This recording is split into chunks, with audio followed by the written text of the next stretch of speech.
welcome to the Highgate Selectboard meeting for Thursday, September 19th, 2019. Our first order of business is the Pledge of Allegiance. I pledge allegiance to the flag of the United States of America and to the republic for which it stands, one nation, under God, indivisible, with liberty and justice for all. Thank you all for coming.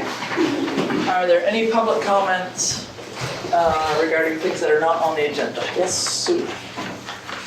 Okay, just quickly, the state was down at the Marmot Road slide last week. It got roped off. They are meeting on September 26th. I don't think the slide's gonna happen this year, hopefully next spring, but it is roped off and we are trying to keep people off in that area. Perfect. It is still not safe. Yeah. So I just wanted, I told you I will keep you informed and they give me the information. Okay. That's all I really have to say. Okay, thank you. Mary. Just wanted to thank Heidi for her help. We are working on a health order, the dumpster's in place. They are removing stuff. Yay.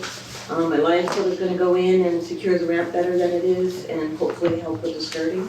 Oh, good. I don't know where we are at with, are we anywhere with the tax thing? So she can't do anything with winterization without owning the place, so probably off the agenda. Don't believe they've received, I've asked again, the attorney to send the transfer tax return, and for some reason he's not interested in doing that now. He might be when he gets the tax bill. Yeah. Yeah.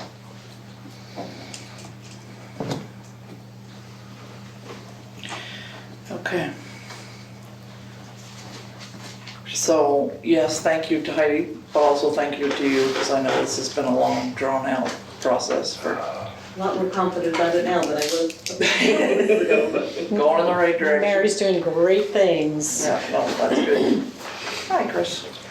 I'm here, I would want to say this, I'm representing myself, not the school board.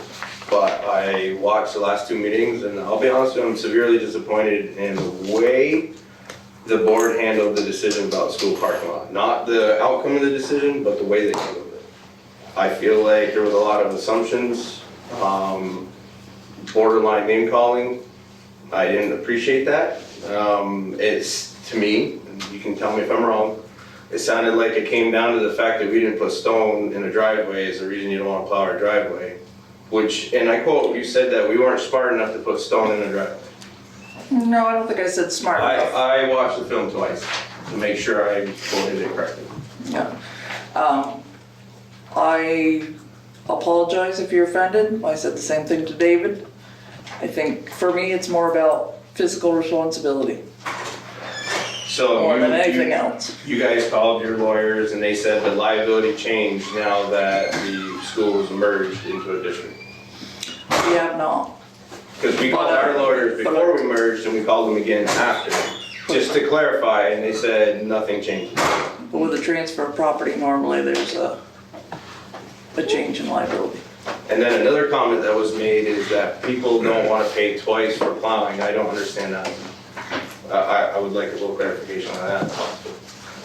I don't think I made that comment. I did. You did. I think I did. Yeah. And the reason why I said that was if there's money in the budget, and I'm sorry I did not look into that, if there's money in the budget for the merger to take care of the property, including the grounds, and that money's there for that, and then the town of Highgate is also paying our plow guys to plow it, then essentially we're paying twice for that plowing, correct?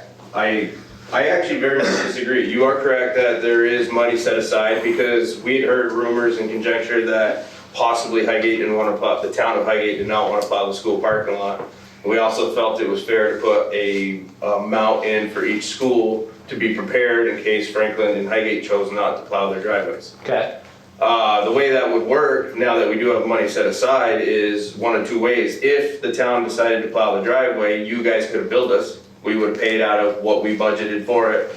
So you would have been compensated for what money you put into it.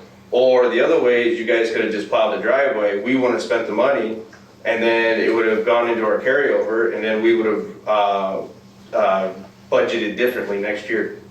So I don't understand how you're paying twice. Do they budget the money different, or is it in separate buckets per school?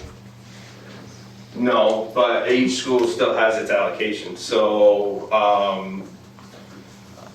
and this is the part we're still trying to figure out ourselves as a board, because it's the state's telling us how we're supposed to do it, we're trying to make it the way we wanna do it, we're trying to find a happy middle ground. But basically, it all goes into one bucket, as in a budget line item is, you know, plowing for parking lots for schools, but then each school has a designation, so each school has a budgeted amount too. So if Highgate didn't need to pay for plowing, then we wouldn't spend the money.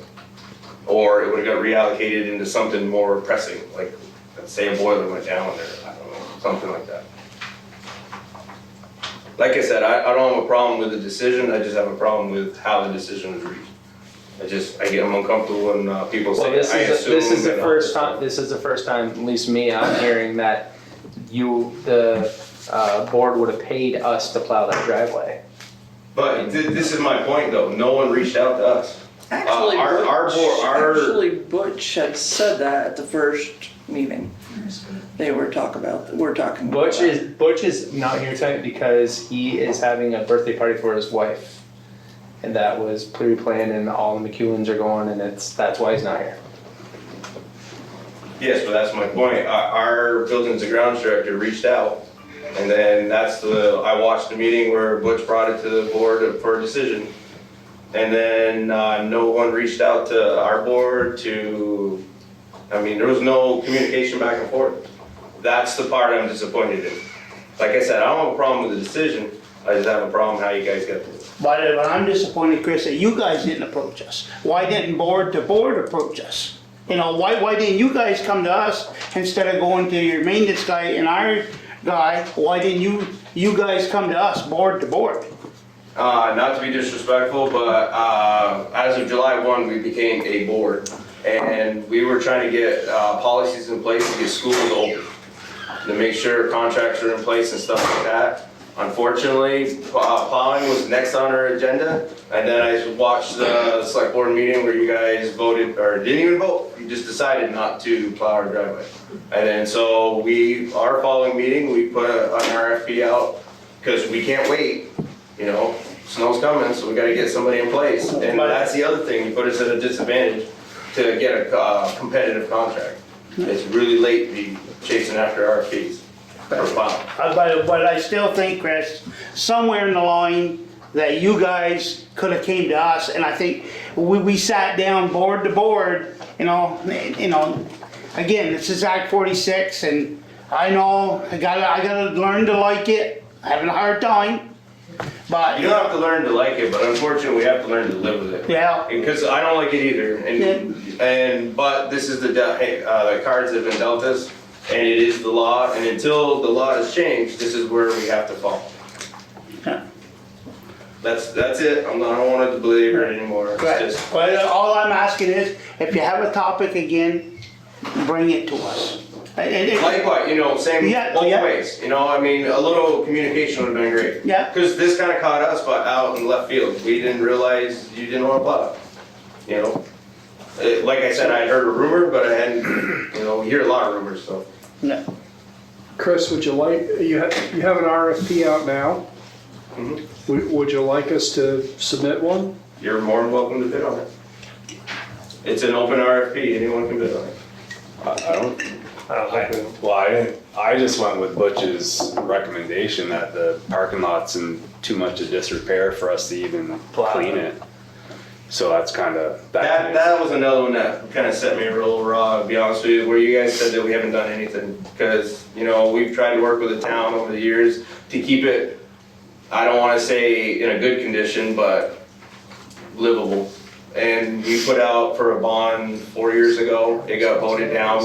We put out for a bond last year, it got passed. And we are going to fix the parking lot in 2020, summer 2020. The bond money, because of Act 46, is delayed until the first of the year, where normally you get it in July 1. So, and even July 1's too late, because you can't start asking for bids for a major project like that, because we need all summer to get it done. And we're doing all of the parking lot, so we can't have school in session. So no matter what, it was gonna be summer of 2020 before we could fix it. It just is what it is. The parking lot is awful. I wouldn't deny that in a second.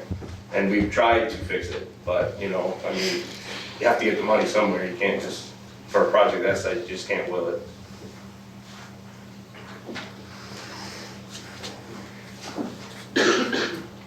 Anything else? Any other public comment? Can the town bid on that? I know we couldn't do other, years ago, because of lawsuits, we couldn't do churchyards, cemeteries. We'd have to find out that information, whether that was legally possible, according to our lawyers. Our lawyer said that they can file municipalities. It's still a district of a municipality within their town. Yeah. All right.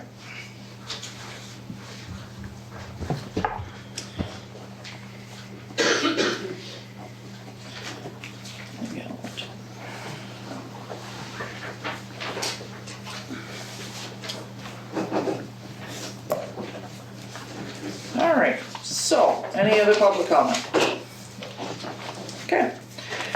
MBR. Welcome, ladies and gentlemen. So, how is it going with Highgate?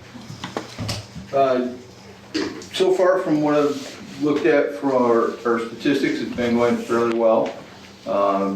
First couple of days, we've had a couple of minor hiccups with a couple of new employees not understanding the difference between Route 7 South and Route 7 North. But that was, and part of that was a dispatch error for us. So other than that, I think things have gone very, very well in transition. Calls are all pretty timely. The average currently is under 10 minutes, the last that I looked. I think it was around 8.5 to 9, with a few calls that are over 10, but those are the far out ones that we, just mileage wise, puts it difficult to make it in anything under 11 or 12 minutes. The fact that since we took back over Highgate in July, we did a statistical analysis of when we had July before and what our call volume has been in the past 3 years. So from 10 a.m. till 6 p.m., we have a second truck on the road staffed at quarters, and that's when about roughly 80% of all of our calls for service come into play between both communities. Historically, I mean, obviously those abnormalities happen of any time of day or night, but that's when the bulk of our calls, the service comes in. So by having both of those trucks staffed, it's minimized our need for mutual aid services, and it's cut down our call times and our ability to provide services for the communities we serve. Good. How's the dispatching working? Is that going okay? Dispatching Fire for us- departments and... Dispatching for us has been really good. We have no complaints with our side of dispatching. Some of our times we've had some issues with, because they were writing down console times versus dispatch times. They had two different consoles, so they were using two different timestamps with our calls. So it's like, we had some calls where we were arriving on scene like almost at the time that we were leaving our ambulance bay, and like, these calls don't make sense because they were looking at two different time clocks. That system has been fixed for us. We hadn't paid attention to that earlier in some of our other calls, but that dispatch time clock has been fixed.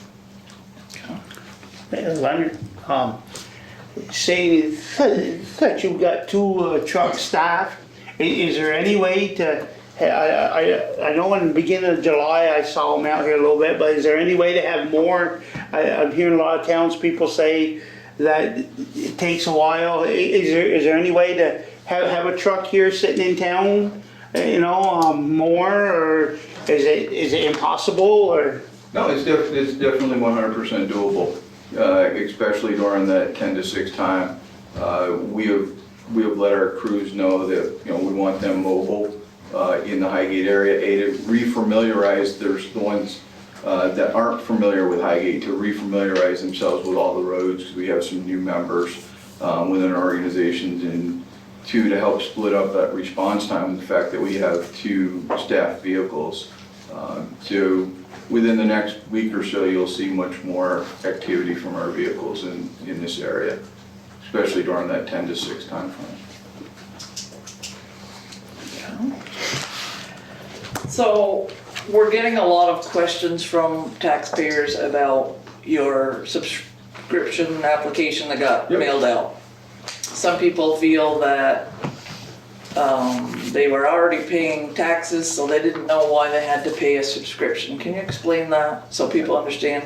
Absolutely. As a nonprofit organization, we're able to do a subscription.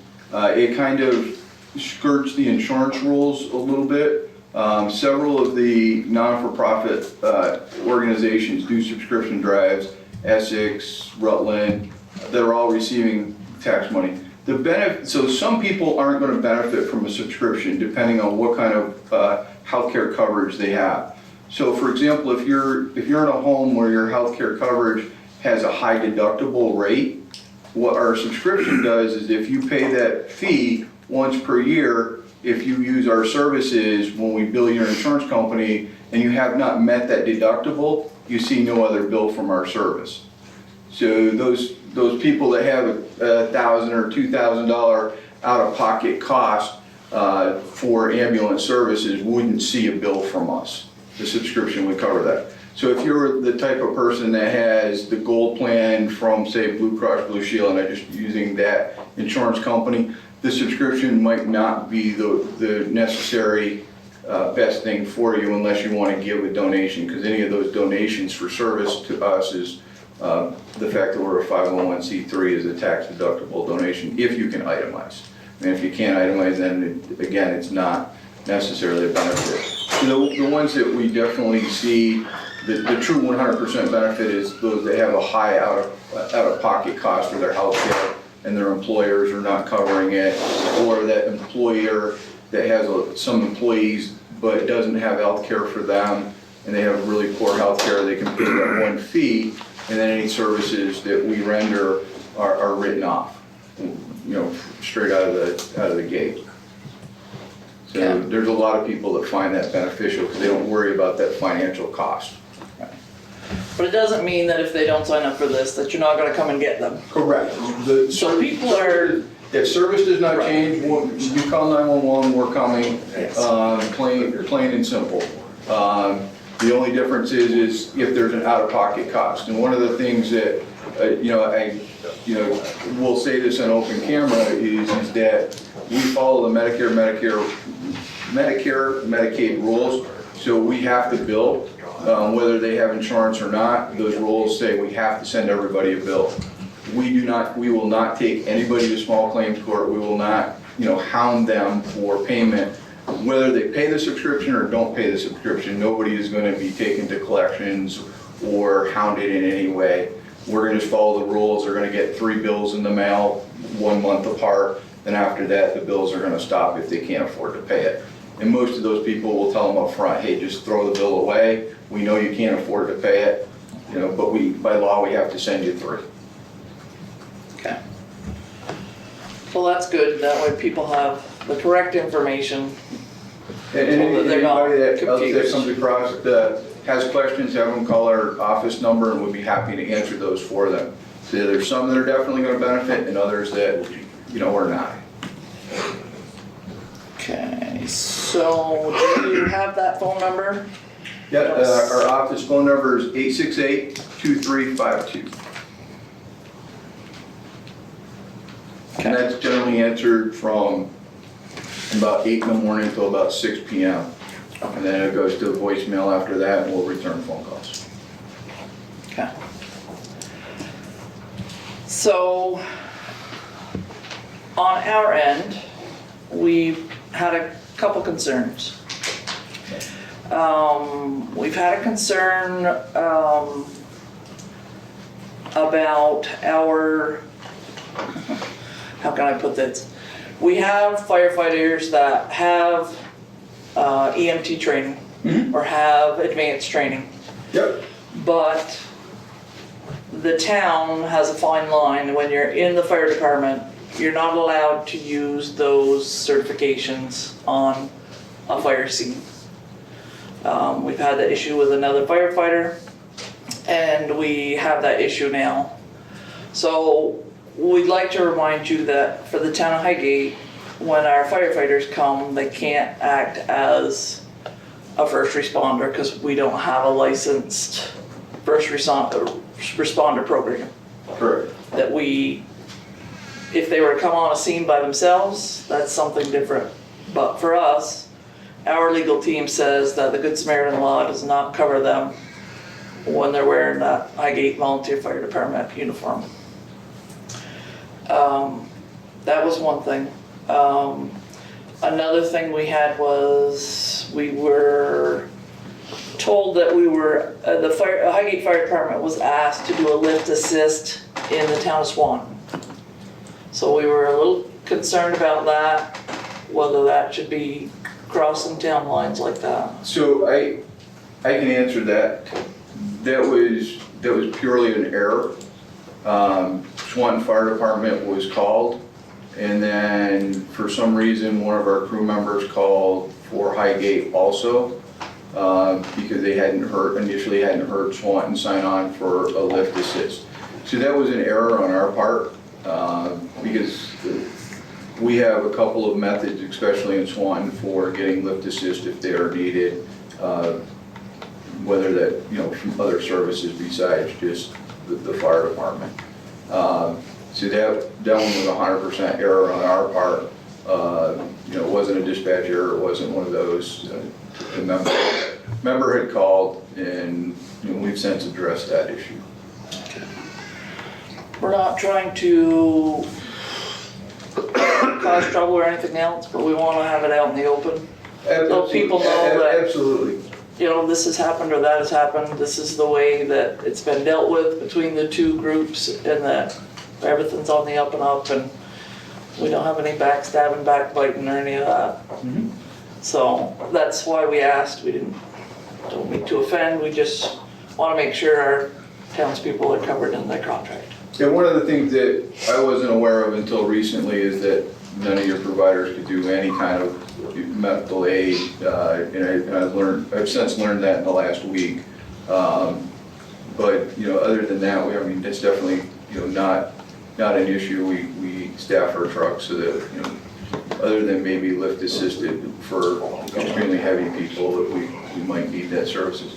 The only other thing that I want to see the two entities do, being rescue and fire, is if we could do some joint training so that, we show up at a car crash, we show up at, four-wheeler or search and rescue, that we can have a cohesive working environment, that we don't have a communication breakdown or those kinds of things. There's definitely a lot of open land in Highgate for the potential for lost kids, lost adults, in those kinds of things. So we need to work together, that we have not yet created that cohesive working atmosphere, that is something we have to put together. Understanding how they could potentially help us with our stretcher, something simple. Fortunately for us, our liability insurance is fairly encompassing. So anybody that we ask to assist are covered under our umbrella and policy, whether that be a civilian off the street. I don't know if it covers another first response unit like a fire department. Right. Probably does not, because they accept that unit has its own umbrella to whatever level that might be. I can address some of that for you, Joey. This summer our membership showing up on Monday nights were really low. People were doing different things all summer long, so everybody's all over the place. Things are starting to pick back up now, and the reason why we didn't really address that right off is for the fact that I would like to get as many members there so it makes it worthwhile to do. So with that said, you'll be hearing from me shortly, because I would need to go down and talk to you and set up some training programs. That was in the works to be done for next month anyways, so. That, on that end, is not a problem. Yeah, I mean, I understand we took over in July. I mean, I'm not gonna say that I reached out to anybody, because I did not. July and August were very hectic months for me personally, between the entities that I serve and my own personal life. So, as fall approaches and winter approaches, it's a great opportunity for. And that's why I think it's better indoor stuff, and then we can actually bring the rig inside. Doesn't make a difference what the weather is. But yeah, we're gonna do more of that. We do wanna work with you guys. We definitely wanna work also with Swanton as far as search and rescue, because it's a big thing that we're gonna probably all be there together in search and rescues. So one of the things I can say from a search and rescue standpoint, is obviously I represent another entity with the police department. We have a very unique, very expensive drone that has thermal imaging and has got a lot of search and rescue capability. Right. And Officer Gagne just completed the second phase of his canine training, so his dog is now tracking and search and rescue certified, so he's now part of the statewide search and rescue team with his canine. So his canine can do, been certified to do tracks up to 3 hours old with a 100% success rate in the wilderness, so. And just so those tools are, obviously available to us if, is another dog, because whenever a PD certifies a dog in search and rescue, we have to commit to, a tier of response. So our tier of response is the northern half of the state, because obviously driving down to the southern half of the state, the track is too old to be useful for that kind of dog. So, our dog was just used in the Montpelier area for search and rescue of an Alzheimer's person. So it's there. And we've already used your drone a couple of times here in Highgate, so. It's some impressive video. It is, and it's nice to have. It's nice to have that capability of being able to share back and forth. But yes, you will hear from me shortly. No problem. So the only other thing, we had a couple complaints from a few staff members on our fire department. I'll let Joe talk a little bit more about this scene. I don't recall the names or anything like that. I remember one of the details of your staff was saying we can't go down the hill, we need to wait for a certain firefighter from Highgate to get there because they'll know what to do. Like I said, I think Joe could probably have more details on it. Just kind of want to get that out there and talk about that and see what we can do going forward to make sure something like that doesn't happen. Was Joey given a copy of? Yeah, I read those letters. So I think what we're looking at is, as I said earlier, I didn't realize that the staff that you had that were EMTs were not able to function, nor was that crew. And I think I think that was a communications issue. In the type of procedure that was done is typically is capable of being done with 2 people, but I can attest from many years of experience between doing it on ski mountains and doing it in ditches that putting on a traction splint at night is not the easiest thing to do. And it's usually, I would love to have 3 people do it with me, versus just me and a partner. I was not on that call. But when I did review that call because I do our QA/QI along with our medical director, and the only thing that we found with that call that was done, and it really wasn't inappropriate, was the amount of time on scene. But part of that, most of that time on scene was figuring out a way to safely get that person from down below up above, because they had to use, I think it was a sked that you guys ended up using to drag them up an embankment. So even with the crew thinking they were going to wait to put on the traction splint, did not hamper the patient care whatsoever. It was the time, because the time was what I would have considered hampering the patient care. but it was gonna take 37, it took that 37 minutes to get the equipment of the SCAD and get enough bodies to physically go up that ravine. So some of the concerns, I think were mostly a communications issue, because that crew was not aware that those two members weren't able to help in that capacity. So they felt that, well, let's wait till they get here, because then we have an extra set of hands to make this procedure go much more smoothly with less chance of having an issue with applying the device. Good with that, Joe, does that sound? Were you on the scene, Joe? I was not on the Okay. scene, so this was, all of those reports you got were from all of the people that were on the scene. What struck me is they all of them, I made sure that they were separate, and they weren't in a group together, writing their statements. They did them separately.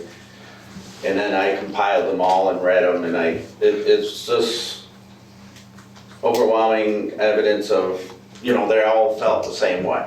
So I don't know if you got that out of that or not. I did too, and the biggest concern that I had out of it was communications. Yeah, and that's what I got. And So, that's to me, that's an easy fix. And part of that communications was not understanding the knowledge and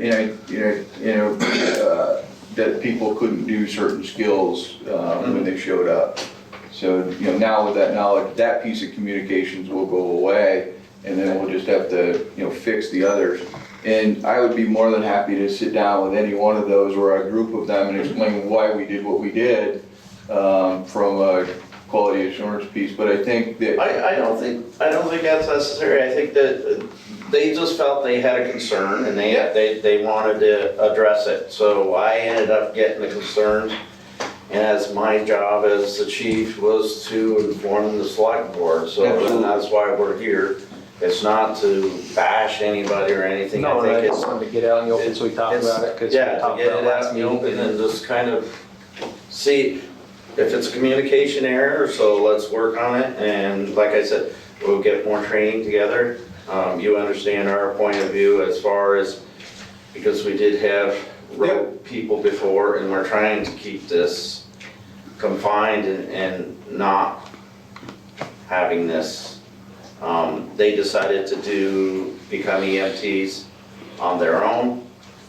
They wanted to do it for themselves. So when it came down to the fire department, there was a straight line that if they respond to a call for the fire department, that they needed to stay within basic first aid of the fire department. That's where we're standing at, and we're trying.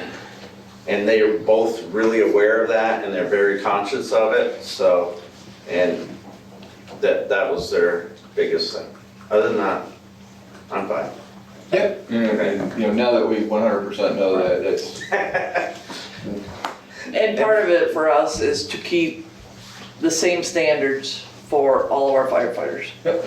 Not to have treated one differently than another, but to hold them all to the same accountability. Yep. So, do we have any other questions for the? I got a couple. Sure. I didn't see any call reports. Are we getting those yet? I have not seen any, I don't know if you're getting Are they them. coming from dispatch or from?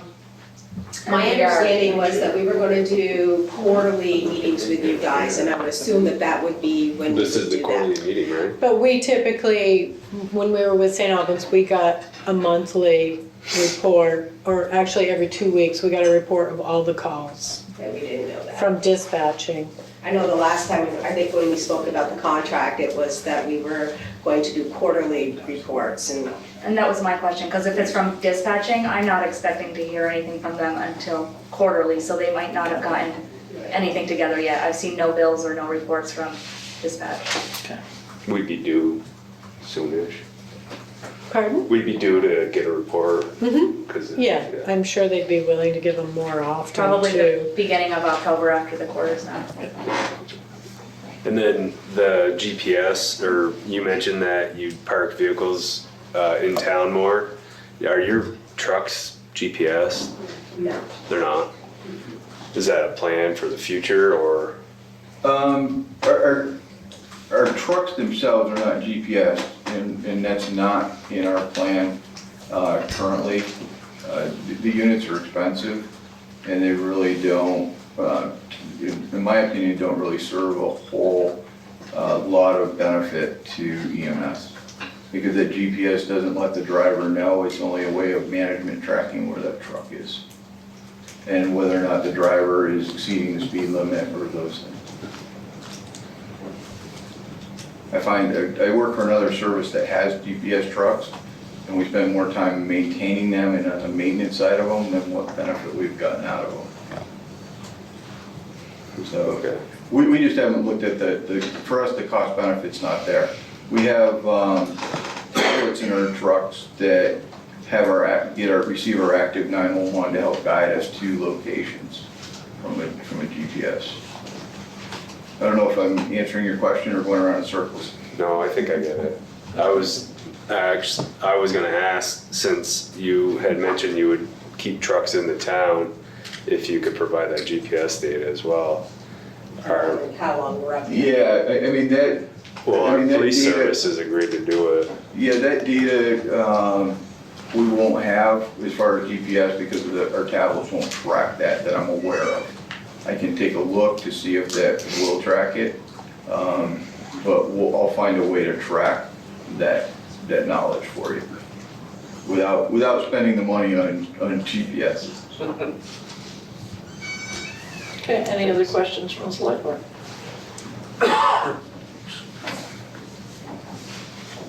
Any questions from the audience? I have a question. I'm just wondering if you have an estimate of how much annually you write off of those bills that if they do the subscription, they're not billed? I don't know if I can actually produce that or not. And do your subscriptions cover the cost of the bills that you don't make people pay?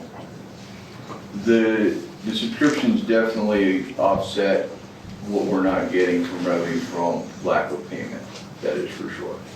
So you don't budget any money to cover the cost of the bills that you don't make people pay?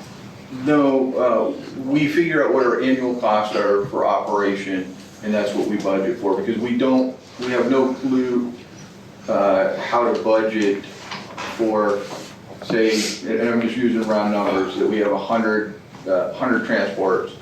50 of them have Blue Cross Blue Shield with excellent payment, 50 of them being Medicaid that gives low reimbursement. So we take a 3-year average of what we receive for revenues from billing, and that's how we help build our budget.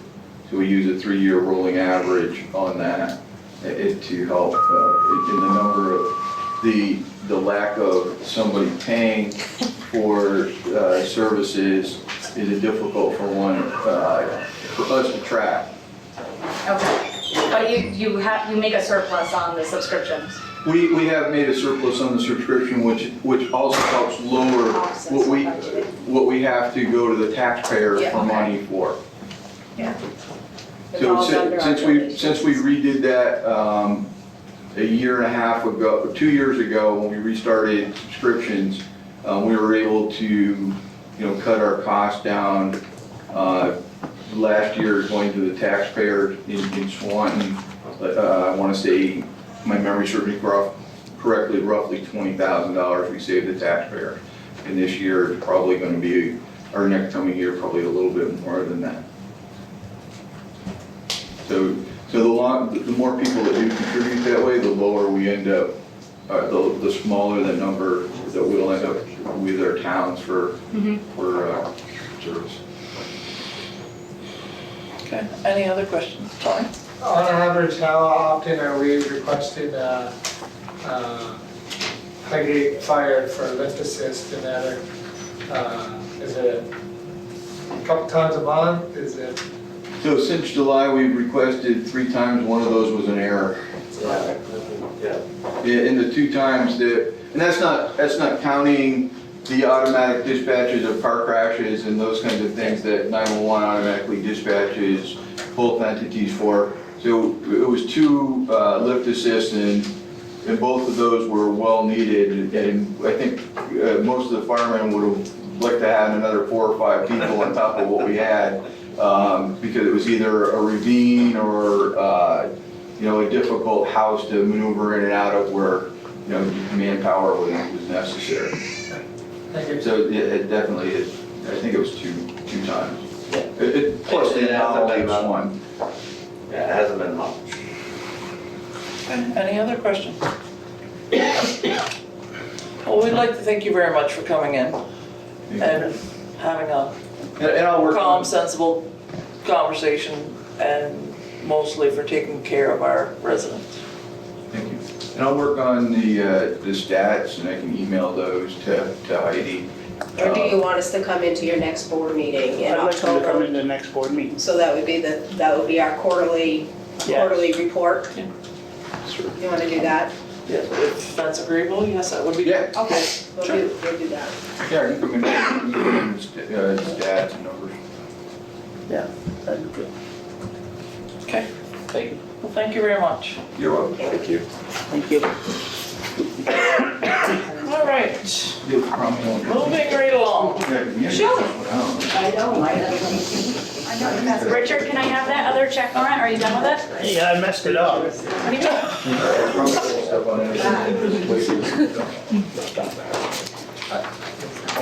Oh, you're signing Randy? That's okay, as long as they're signatures. This is from last week that was misplaced, if you can sign that one on top of this. I signed it, didn't I? You did sign it, everybody signed it, I never got it back.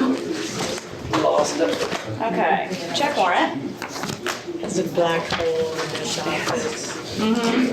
So the question I had was over all this Southworth Milton grader part. Yes. I can't hear. I don't know. Thank you. All right, need to hear it right.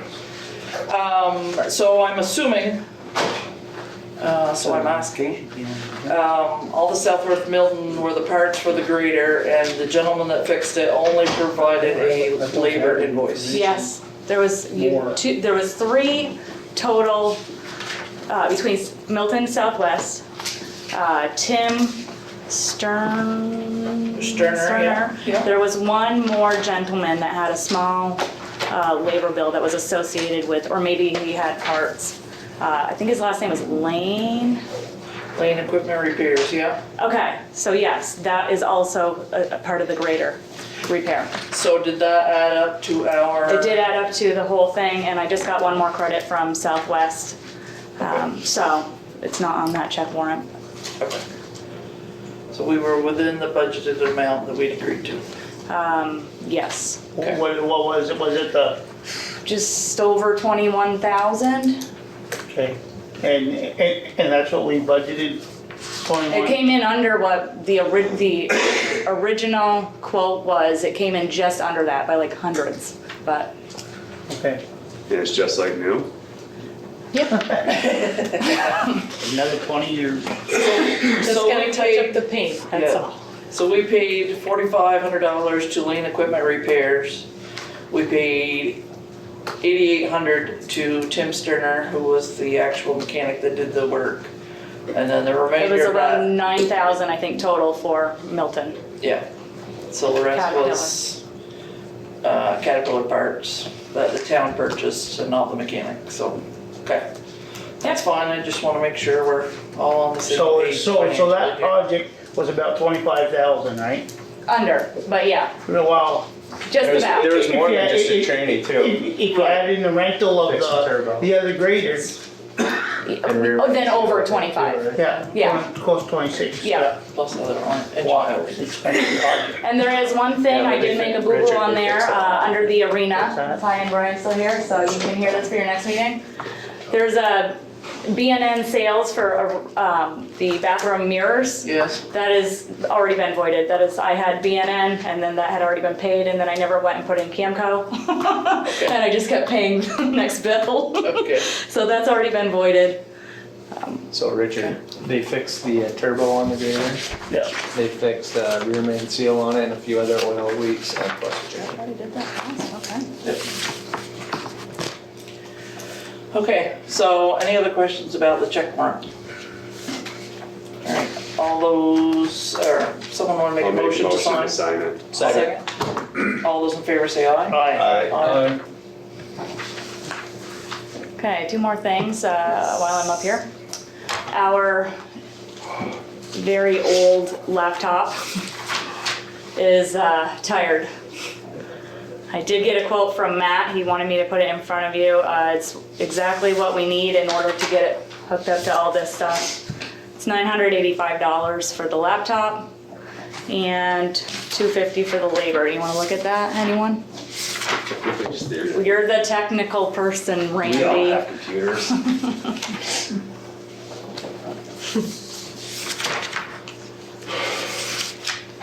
Some of you saw its poor performance the other night. Yeah.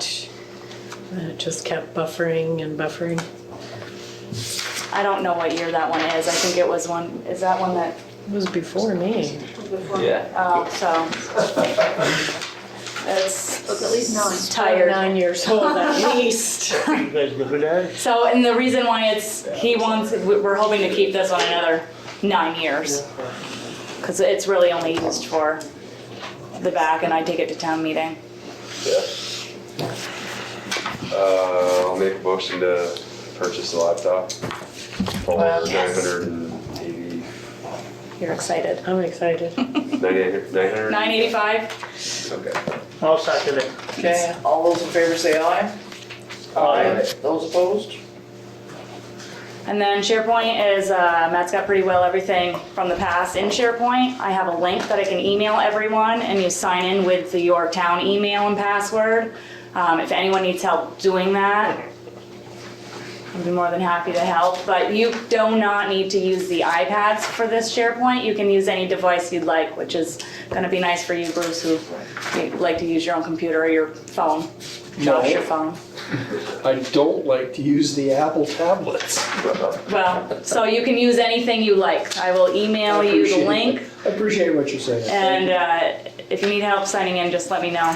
But as soon as everyone successfully gets in there so they can view all the documents, and Dropbox will be. I'll just send a reset password to me as well. Okay. That was a big. That's all I've got.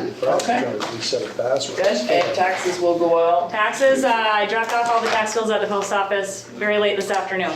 So I'll be in the mailboxes on Saturday. Okay. To be in town anyway. Perfect. All right, Wendy. Jelly. I just have minutes from that awful meeting on the 5th. Okay, so has everyone had a chance to look at the minutes from September 5th?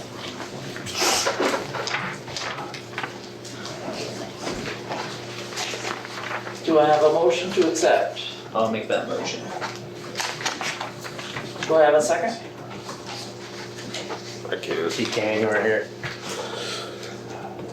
I'll second it. Okay, great. All those favors Whoa, say whoa, aye. whoa, whoa, whoa, whoa. I think we gotta have a discussion. Okay. I don't wanna accept this right now. I think there's some things in it that I think we need to talk about in executive session. And I just feel that I'm not ready to say anything. We, as a board, we need to have a talk. Okay. So in which case, when I say, Taylor? yeah, well, you have a motion on the floor now, so you'll have to We have to vote. vote it down, yep. There's a video. So those in favor say aye. Those opposed say nay. Nay. Okay. Okay. Heidi.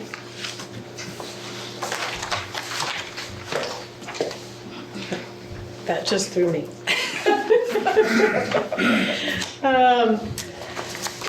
There's several things in your report that I just want to touch on.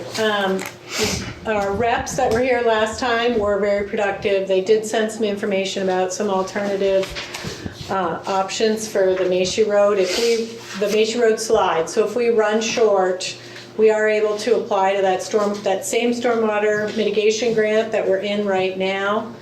But we're not in a position to do that yet, so it's more timely to do that 2020.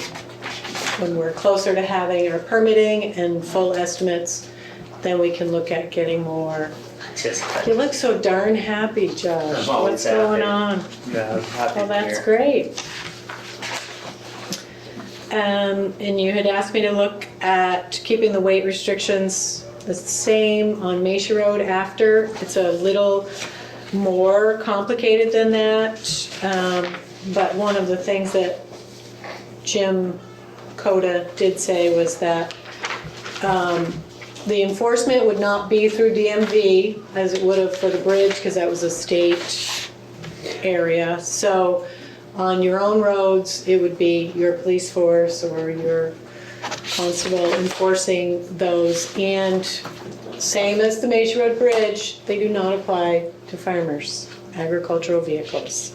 So you could go through the process, and we can get more information on that if you really want to, but you just want to. It's the traffic, so. It's, Well, I'd kind of like to know about making it into a one-lane road. We just put up the barriers that are necessary to close off that damaged lane and stoplights so as to control the flow of traffic. I know that's quite complicated. We did ask about that when we first started the project. They really don't like to do that Tough. for long, Yeah, we gotta for push it long though. term. We gotta push it. Something's gonna happen with those big trucks, them farm trucks, corn season starting. We've gotta push it. Heidi, we gotta do something. So why don't we see if we can get a rep from the district to come in and talk to you about That's a that? good Because I idea. know Yes. they do really try not to do that for any length of time. Right, because what about plowing? It's a long-term That's gonna be an fix, issue. so. I don't even know that the farm vehicles that are on the road, that road is skinny. I have to like go off the road when I'm leading a tractor on Macy. I don't know that one lane would even cut it for them. Well, they have alternatives, different ways to go around, several of them. So, in the meantime, nobody's got, any real plan to fix the thing. And the amount of help we're looking at getting doesn't seem adequate. So what can we do? Just let it, We need to Do talk to somebody. do nothing? I like That's the got idea. Stuff to do, we need to talk to somebody. There's gotta be somebody out there. You can find somebody, Heidi. I'll work on it, Okay. okay. Thank you.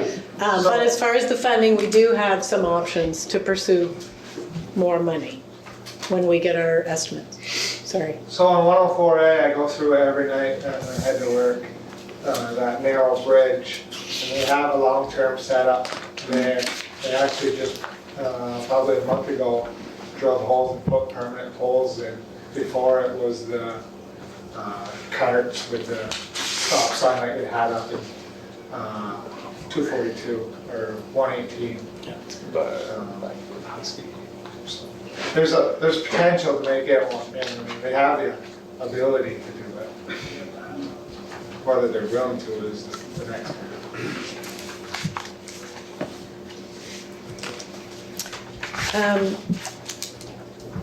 I have not heard anything back from GW Tetro regarding the damage to the drainage system that is at the transfer station. So the drainage system piping drop-in that they installed in 2014 has failed. It's out of the ground. Haven't heard anything back from them. It's a rough time of year. But I don't know if you want to start looking at other options. Do you want me to get Jim Smith to try and make an estimate so we can look for some funding? Now, Jim's looked at these slides already, once with Butch, just a cursory look. Butch also thought that there was another engineer that came and looked at it. Did Tetro's engineer actually come and look at it? No. No, when we met with Scott Goodhue and his engineer Tyler Billingsley for the frontage road project, I asked him if he would pop over and take a look. And he said, it is not a difficult fix. The pipe just has to be reconnected, but the site is a very treacherous site. It's the location, not the project. It's an easy project, difficult location. So when they did the first project, they built a road to the bottom. So, do you want me to reach out to Tyler and see if he has interest in doing this? Jim did look when we filed our FEMA application, but that was 2013. Do we really need to get engineers involved to design a fix, or just find a contractor that's willing to repair things? I think you could go either way. When we did the fix with GW Tatro, it was a design build, and Jim helped us, Jim Smith, who isn't necessarily an engineer, but he's a huge asset to us and does all of the estimating.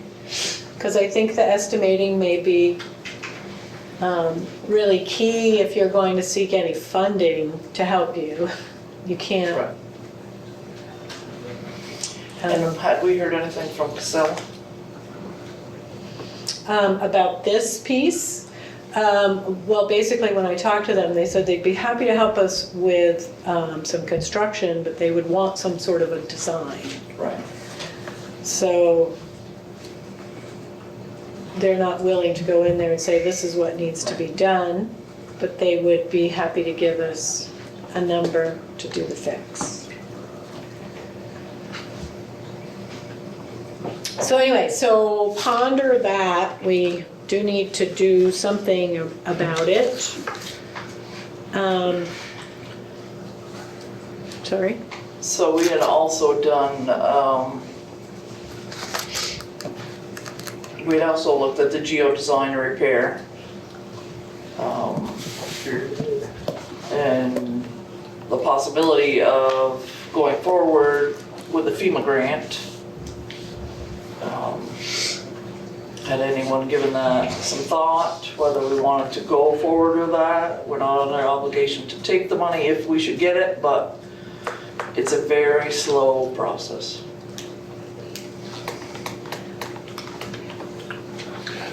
I think it'd be prudent to go forward with the grant application with, the caveat that if we're successful, that we give it some great deliberation before we take the money.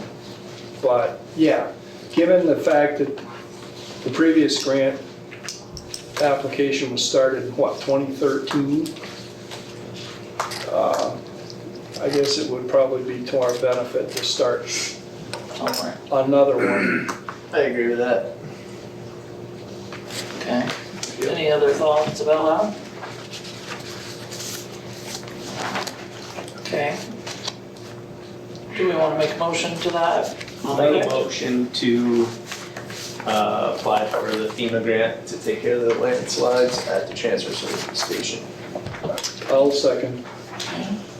So, are you talking about doing a full fix on all sites for I think it's $6 million? Yeah. I am. 997? No, that 6 million was for, my understanding, the 6 million was an estimate if there was a catastrophic failure. That's what I understood the geotech consultant to say. His headphones on. I thought that was in the car. Yes, I would agree with that. So, No, we're talking the nearly $2 million figure, I believe. Right. so that is just area E, which is the area near, Closest to the belt. closest to the landfill. So area We E. talked about wanting to do all of it, apply for all of it, and then we could scale So it we back. didn't have another, okay, the $2 million, the $1,900,000 figure is for the repair to the west face of the old dump. Yes, Did we have a figure for the area to the west of the sand shed? 900 and something. There's a lot of numbers in this. Big ones. Big numbers, I can't even count that high. I was in, So yeah, I would my intent was to include both slide the old areas. landfill and the sand shed area. And what about the brook that he talked about? Well, okay. Do the caboodle of it? As long as we're making the application, certainly.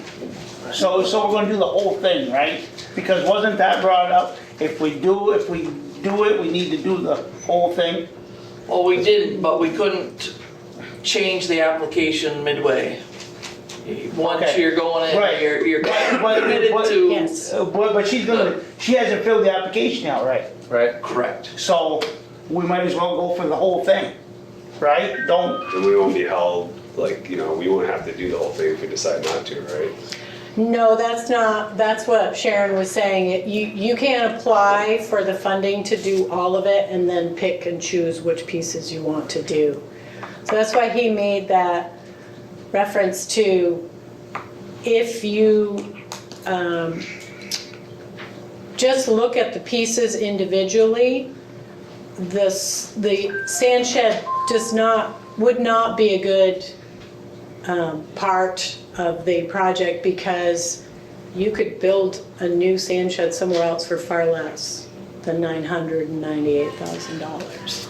So he said when you lump them all together, the benefit cost analysis is better and it would cover it. And then you would be on the hook for 20% of the whole fix. But if you just do the one side, you're on for 20% of that fix. so it's 20% either way. You're on for, I thought it was 25. Not to be too picky, but. I think you're right. I think it is 25, sorry, I'm thinking of highway grants.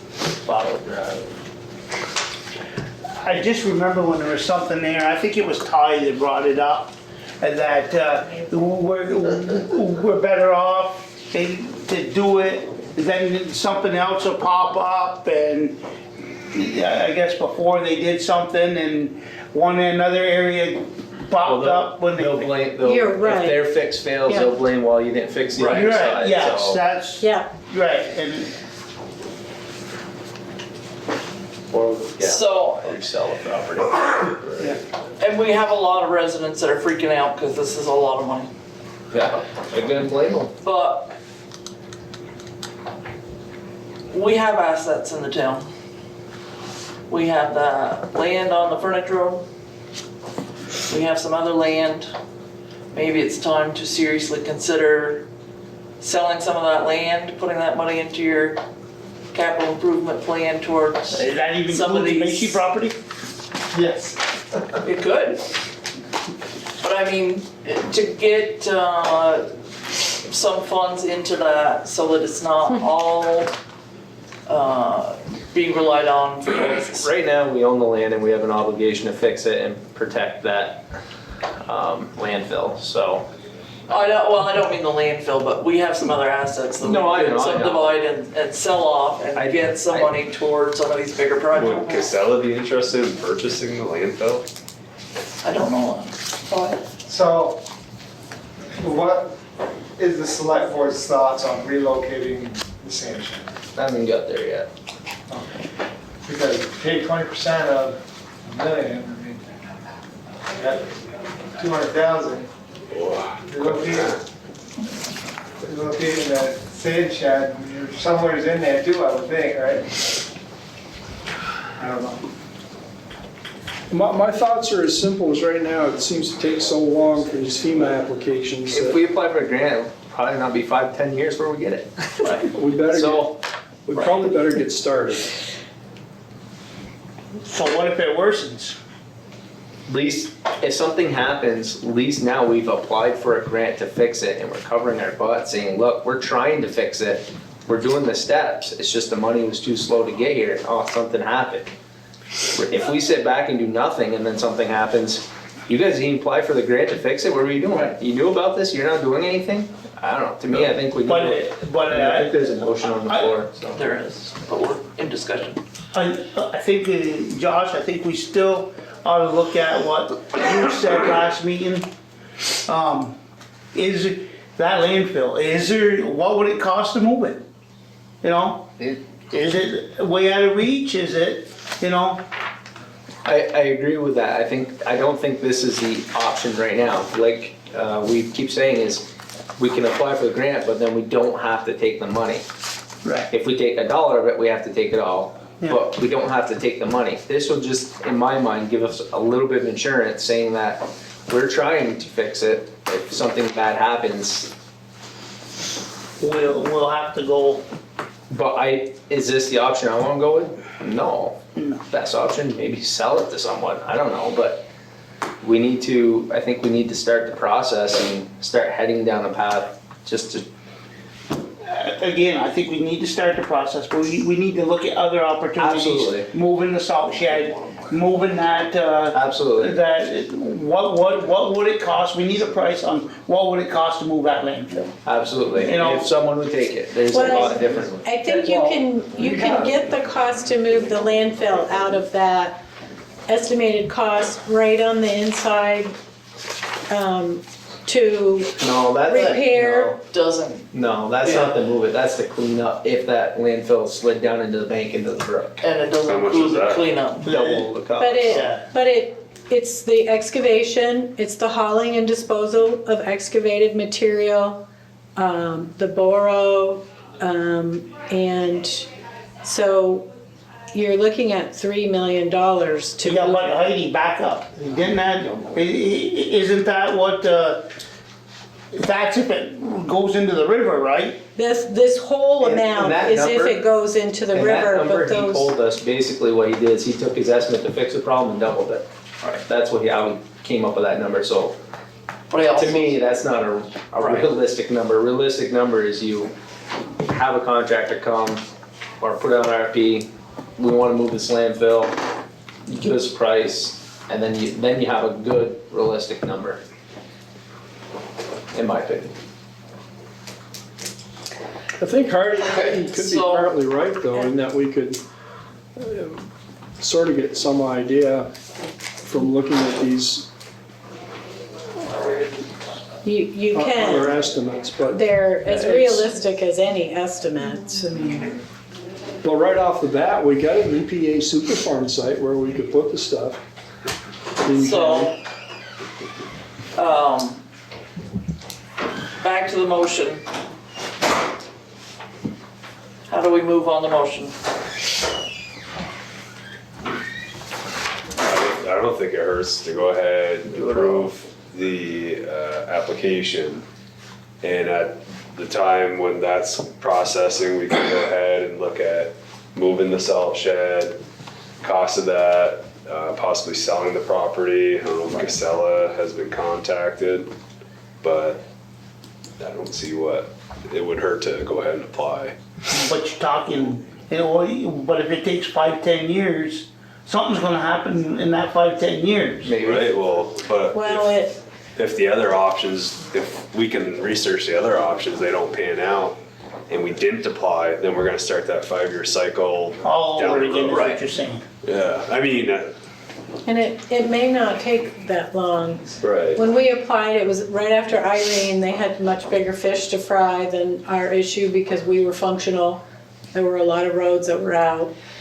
They were rebuilding much of Vermont and the rest of the country. So it may not take that long, but federal grants are not quick, so I wouldn't expect it to happen quickly. Does it clarify things to say, repair the high priority areas? The areas that are designated high priority? As far as the motion goes? You could, yeah, absolutely.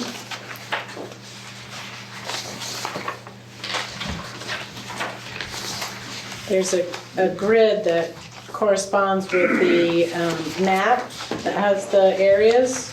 The next page is the grid, what they're proposing. So are you amending the motion to include? Well, yeah, I wasn't really even done my motion, but I guess my motion was to fix all high-risk areas. Okay. So that's Anything pretty in much red. everything? No, in red. That's the chart she's talking about. Some of the areas are designated as high or moderate, or low, or not applicable. So moderate, you know, well, you got moderate and high. Moderate / high, Yeah, so, Those are high. We gotta look at them, probably as high. But, I don't know, just some way to clarify things. yeah. I don't know, I just don't wanna, you know, we apply for certain areas and then one of these moderate or, you know, we never know what Mother Nature's gonna do, you know? Yeah, but we gotta start somewhere. If we fix Right. every landfill on there, we're being Right. $100 million. So I don't know if this is the full amount for the full fix, but they're saying given the probability of failure of 40%, we recommend using 40% of this value, the total value, to repair 2.8 million for evaluation of expected damages before mitigation. Is that what you took away from it also? We know it's 1.9 million to do Area E to save the transfer station. No, that saves the landfill. The landfill, sorry, the landfill. Okay, yep. Well, going off this table 1, summary of existing slope observations, conceptual repairs. There's site 1, site 4, area E.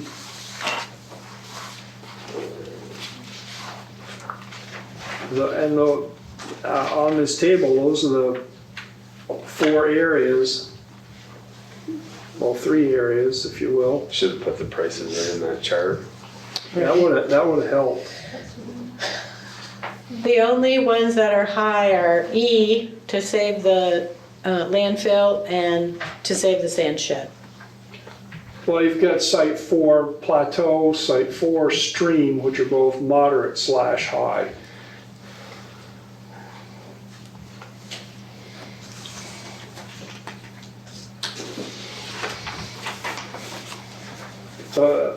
Josh, what do you? I don't know, You made the motion, I made the second, so. yeah. You guys all good with my motion, or do you want to amend it? I'm almost kind of leaning, like people, like we're saying, the sand shed is cheaper just to rebuild a new one. Or do we just worry about just The landfill. the landfill? Section E, right? Yep. This is area E, so Down here, E. What would it cost to move that sand shed? Is it a lot cheaper than, A lot cheaper than fixing, it's $1 million to fix that section behind the sand shed. Right, 900? 1.9. I think it's 1.9, yeah. We can build the sand shed a lot cheaper than that. But you'd only be paying 20%. We go back to the concept, by making an application, 5%. when it comes down to what we actually decide to do, then we can pick and choose.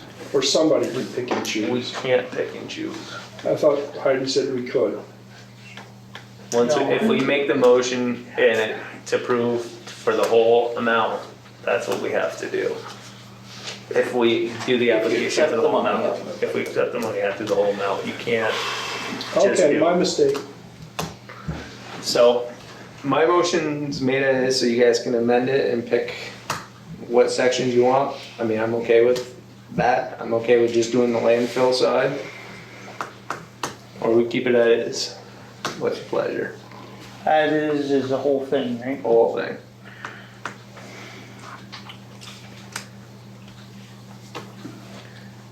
So things could happen while this grant's coming in, right? We could come up having to move that sand shed before we get this. So. My question, I have a question as well for Shelley. If landslide does take that out, wipes out the sand shed, all of our sand goes down there, does insurance cover it? I can ask the LCT. Or I'll would they get not back to you. cover it since we know about it and it's a risk? I mean, right? No. It's not a floodplain. It was built on ground that we thought was stable. I got a question. If you apply for all areas for the grant, do you have to take the money for all areas? You know, as you go through the grant process, you guys decide that maybe we want to just work on the landfill? You just narrow your focus, or do you have to take? I think that the guy said we had to take it all, so that's why it I created just debate. want you to make that decision now. So is there a good chance we will move that salt shed? You know? That may never go anywhere, that land may never go, I don't think we do anything until we absolutely, either it goes down the hill or we build a new one. Or, you know what I mean? I don't think we just go build another one willy-nilly because, well, that one could slide down the hill, and then in 50 years from now, it's still there. So, You know what I mean? You wouldn't necessarily have to worry about it until the cement started cracking. Exactly. The cement's not broke. Exactly. I think There is a crack in the foundation. You're at least, Oh, there is. you're at least 30 feet away at this point. There's a crack. so then we might as well go for the landfill and the salt shed too. If you know, my question is it gonna, you know? There's no way, there's no way to know. no way knowing. And from talking to you guys right now, you guys are saying probably we ain't gonna move that salt shed in the next 5 years. I don't, in my opinion, just in my opinion, I don't think we move it until there's a huge problem. Why spend the money if there's, that thing, like I said, may not move for 20 years, may not move for 100 years. We don't know. It could move next week and we get a huge hurricane blow through. We don't know. So why build another sand shed in a different location that we have no idea if something happens? I say when something happens, then we build. So you're helping me move with my decision, that's what I've been trying to get out of you, is, Just ask me, Richard, I'll tell you. well, sometimes, So I would almost actually like to amend, I would almost like to amend my motion and say just do the landfill side. now you're changing it to me. I know. And you just convinced Richard to go the other way. Why? Because you said to leave you didn't think the salt shed was gonna move. I haven't been there, maybe I don't know if it's go going there. to. I'm not God. Well, you know. I have no idea. But then you know, if you said there's only one little crack in it, so it's sturdy, you said it's 30 feet away. So, do we put it, so we might as well put it into it and then go from there, right? Because the way I understand it, from you guys, you don't think we're gonna put a new sand shed in? We may have to at one point. My thought is we don't build the sand shed if we don't need to yet. Okay. Why? So maybe it'll last 5 years before this grant comes, and if it does, we're ahead of the game, so we might as well go for the landfill and that. Yeah, almost. Yeah, just, You're double spending at that point, right? I almost think all of it. If we ever want to sell it or get rid of it, it would be kind of like fixed or in good repair. Stable, but. Well, those 3 sections.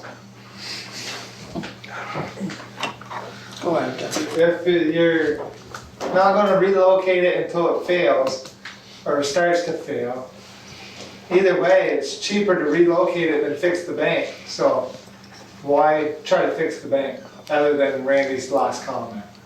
That if you're gonna sell it in the future, you want it fixed so you can sell it, but Who's to say it's gonna stop at the sand shed though? Couldn't it continue? He had a pretty map that showed a lot of colors. Well, and it's 25%, right, so it's about So like, this is even the with the landfill amount one. I of, think there must be one for the sand shed. Like, possible that's cost of a sand shed. that all could move. This is You gotta stable. pay that trailer for a total time.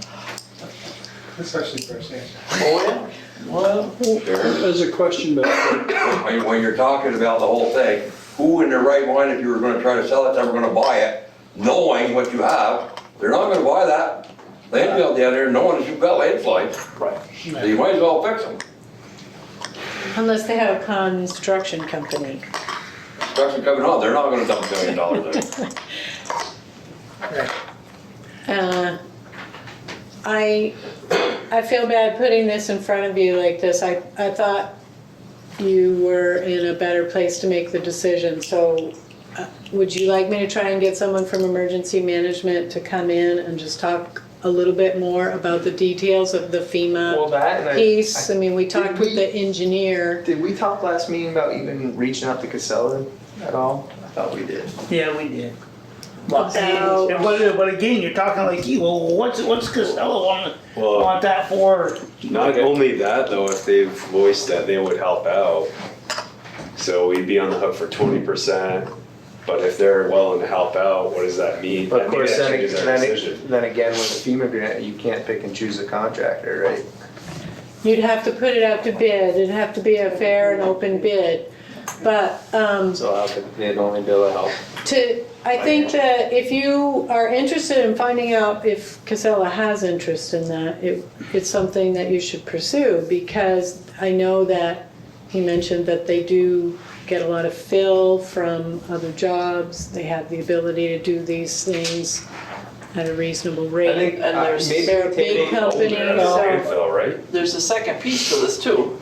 You're only talking about the slides now. We still have a problem with the failed piece, which is making our slide potential worse. Because it's holding water back. Right.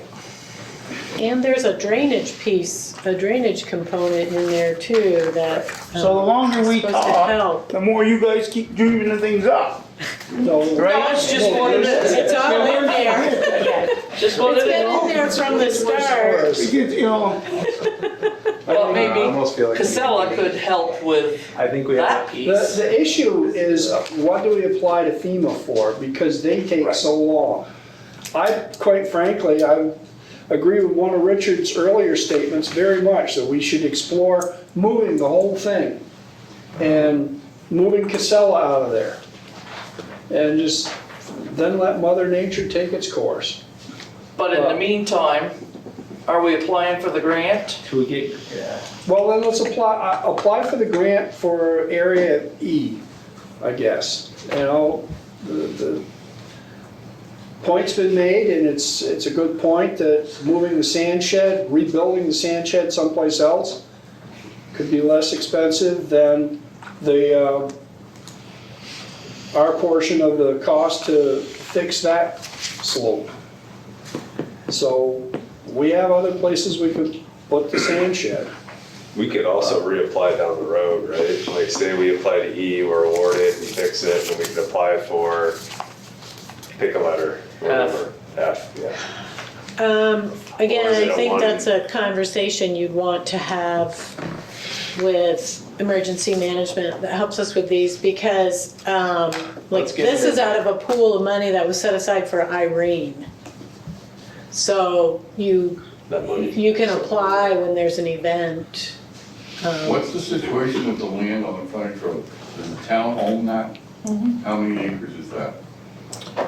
Total, it's what, 37? No, 50 plus. I know there is at least one good building lot on the front there that has nice road frontage. Because if somebody mentioned the possibility of moving Casella, that would help reduce the impact on that land over there. And on the frontage road, a facility for Casella would actually be probably a better location. And then they aren't pounding trucks in there, probably vibration. There's a lot of He said, options we need to doesn't make explore. any difference. We're not gonna fix all the problems tonight on it, I think. Do you want to table this discussion until later? I think we need more info. Get the emergency. I think there's a lot of things we gotta talk about, like Richard just brought up. You got the frontage road property, you got, about moving that landfill. If Costello went out of there, would it be good for us to move that landfill out of there and? Casella's in the trash, I wonder what they would charge us to move the landfill. Just truck it to their new Coventry. I think we can't let this topic die. Well, I'm saying is, if we table it tonight, it's gotta be on the next We gotta agenda. vote this down right now though, right? Cause you Yeah. can't. Yeah, if Right. You could just All in withdraw favor? your motion. Can I?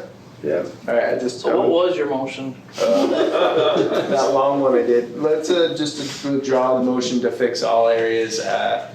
I withdraw my motion to fix all areas of landfill at, No, you gotta vote it down. You can't have a negative motion. Well, you're right. okay, so go ahead. But you could move to table it. After you made it, after you voted down, right? No, I think you can just vote to table it. I don't know, who's They the can have an alternate. who's the parliamentarian? Just go to a vote and we'll say no. Yeah. Vote it down.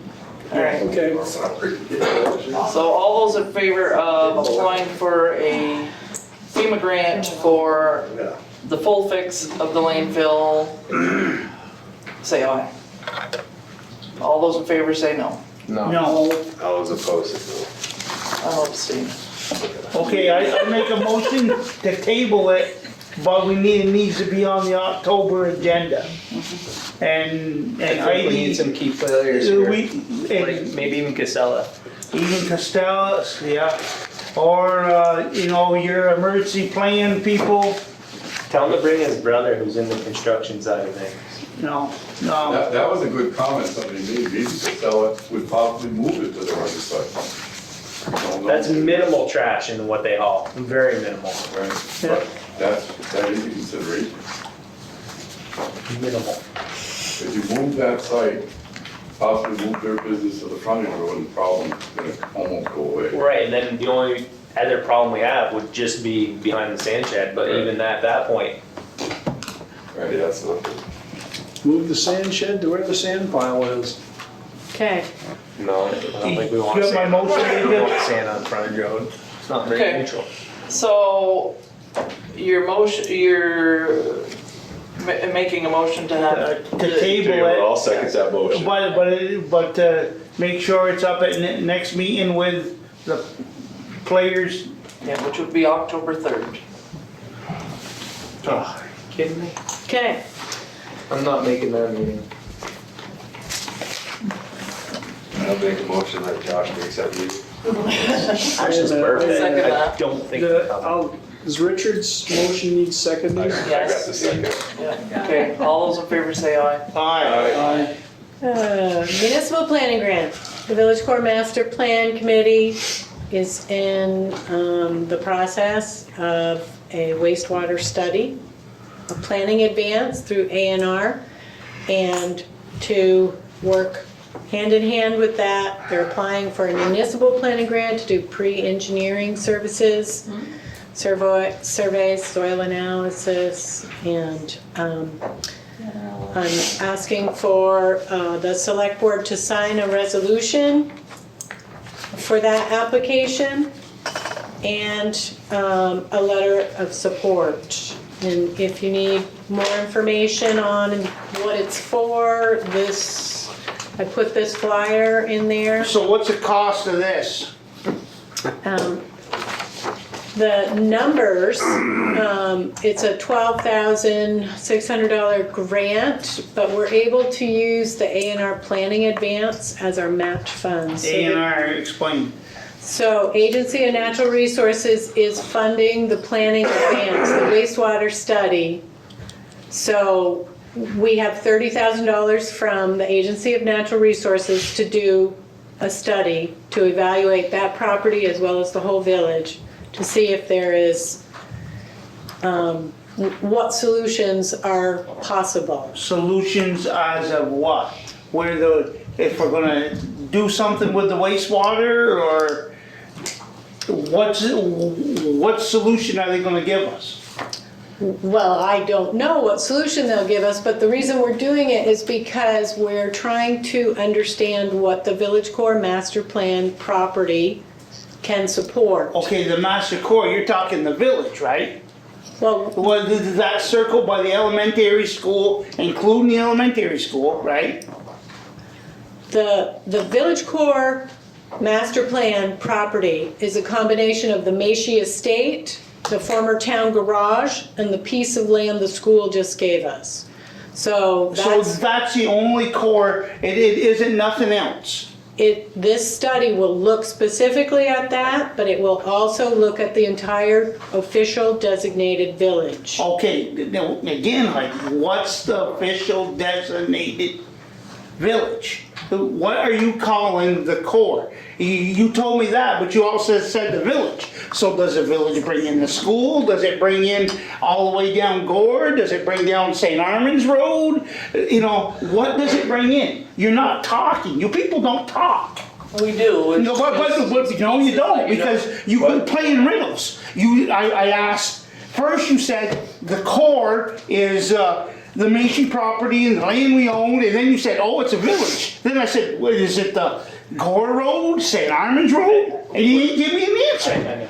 Get it to the. I'm ready to. Well, I hope so. Okay, so it sounds like a riddle because some of the terms are similar, but we have an official village designation, and that's what will be the whole study.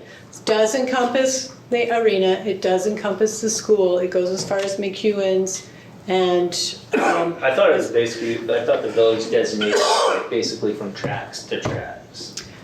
I don't think they gave us that much. I will have a village designation map for you. So it's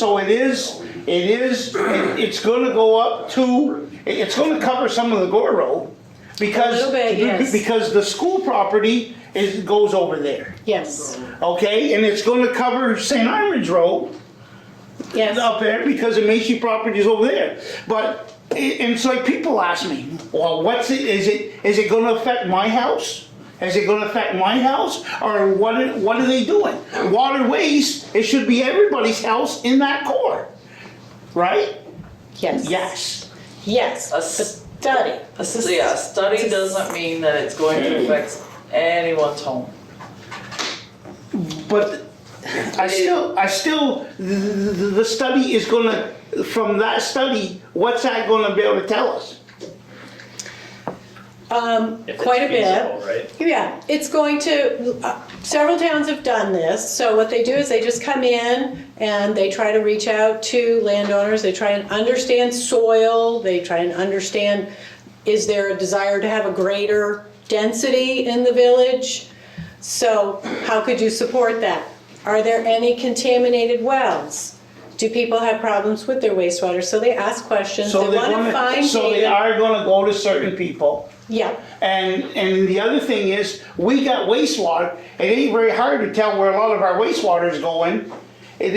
From the school, it's running into the frog pond. It's back of the post office and stuff. There used to be a ditch that runs through Connie, and it used to be the NATO property. Is that storm runoff or wastewater? Wastewater doesn't go in the leach field underneath the playground? Well, but where does it go once it's in the, tell me where, is it gonna tell us where? Because there's a big mound in the middle of that school playground, right? So you don't even know, Heidi. Well, we're doing this, and the questions I'm asking, nobody knows. But boy, we gotta have this water. That's why we're doing a study, Richard, Yeah. because it's not. But the people that are studying, they don't know any more than you do. People do know, Richard. It's I just a lot of moving pieces, and unless you're in this and watching and understanding fully. But the thing is, Sharon, we're gonna have this, you know, this is all about the Macy property. And every time, we're gonna seek more money, and more money, and more money. I'm gonna tell you again, I sat there the other night, we're not St. Albans City. And we gotta realize that right now. What you needed to bring in the other night, Heidi, this is my part, what you need to bring in is somebody the size of Highgate with 4,000 people or whatever that did something to their town, the size of Highgate, with something like the Macy property, and go bring some of those people in, and I'd be so much more interested than hearing about a guy city. We don't have a hospital here. We don't have St. Albans Co-op. We don't have shopping centers. We don't have what he was all talking about, and we're never going to have what he's talking about. So you need to go out and find somebody that's a town appropriate to Highgate. And bring them in and talk, and I'll sit right there, and I'll listen to every word. But I don't want to listen to somebody from St. Albans City that we're never going to be St. Albans City, and I didn't learn nothing yet. I just heard how great St. Albans City is. I learned something. Yeah? Yeah, I did. How great St. Albans City is. There's opportunities. There's opportunity, yeah, but I agree with you, Sharon, at the opportunity And I don't that we think it need. lies entirely onto Heidi either. What's that? It's nice to take Heidi and say, Wow. Heidi, you have to do everything. Richard, I believe in personal responsibility. Yeah, that's right. I believe in that too. But she's the one that went out and did it. But nobody comes to us as a board and says, what should we do? Maybe we need to get a small town. It wasn't your board. What's that? It wasn't your board. It was the planning board. But I think, okay. But you go to all these meetings, but we need, so we're on our board, but we need to tell the planning board, we need to find somebody like Highgate and come in here that have done stuff, that took old buildings. That's what we need to do. And I think you guys are missing that. I don't want to keep hearing St. Albans City how great they are. They're St. Albans City, we're Highgate, and we're never going to change Highgate. You got a different breed of people in Highgate. You certainly do. That's right, and I'm one of them. This, Agreed. question, this study is to see if it's feasible to put septic systems in the village That's core correct. area, which is made up of the Meiji property, the school, and, I mean, if we're doing it, it should be the rink as well. I know that doesn't. It will be, okay, yes. so And- if the Meiji property, if we do want to sell that property to a developer, I would think it's more appealing to them if there's a fully, and they could do more with that property if there's a septic system or a wastewater study done or a plan for it. So I don't, correct. it's not to turn us into St. Albans, in my opinion, it's to try to figure out, to get more bang for a buck out of that property. You know what I mean? But we're spending all of our bang. Hey, you know, and Well, I think- but every this- time, but this here, Josh, I don't- every time, Josh, Richard, well, this let me one talk here- first. Well, you Josh, talked for 20 minutes and I was hoping someone else could. Well, you know what? You're barking up the wrong tree. I'm gonna talk too. Because this Macy property, I wasn't for it at the beginning, and I'm still not for it. We got that. And you know what? The point, I think, and I'm not either way on it. We're gonna be, are we gonna be able to sell that for 400,000, 500,000? I don't know. Because once we get all said and done, we're gonna have $500,000 into that thing, and everybody's gonna say, oh. But I don't think this one in particular, we're not paying a dime for, right? We did not have a match for the $30,000 grant, and we do not have a match for I agree with you. this I don't wanna grant. keep sinking money into it if we're not So- getting anything out of the return on investment. I'm 100% agreement on you. But I think what she's saying with this particular grant, it's paid for by A&R, which we really don't have, there's no match on it, correct? No, she said 12,000. That A&R was gonna pay for. That's a grant. Let's wind it back. It's a grant for that amount. Okay. And we're able to use the money that we've already received from A&R as our match. So the town is not putting any money into this. What the town has invested in that property to date, it's probably a very good time to mention this, was the original purchase. And then we put some money into it for a study. We put $4,000 in to get public opinion because we thought it was important to know what people wanted to do with the property. And we got a lot of input. And then we put a little more money into taking the Steinauer down because we really wanted to get the Steinauer down. That was important to people. So how much is So that? I don't know if you remember, Steve, do you know, maybe Steve, do you know how much 6,000? we paid to get Steinhardt down? Well, we had a match on that, right, so. Yeah. Can I we get think- back on topic?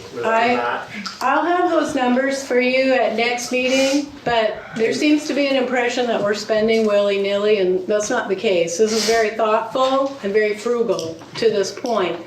But so this, we applied because of the interest in the village court property, but when they gave us the money, they said, please look at your whole village.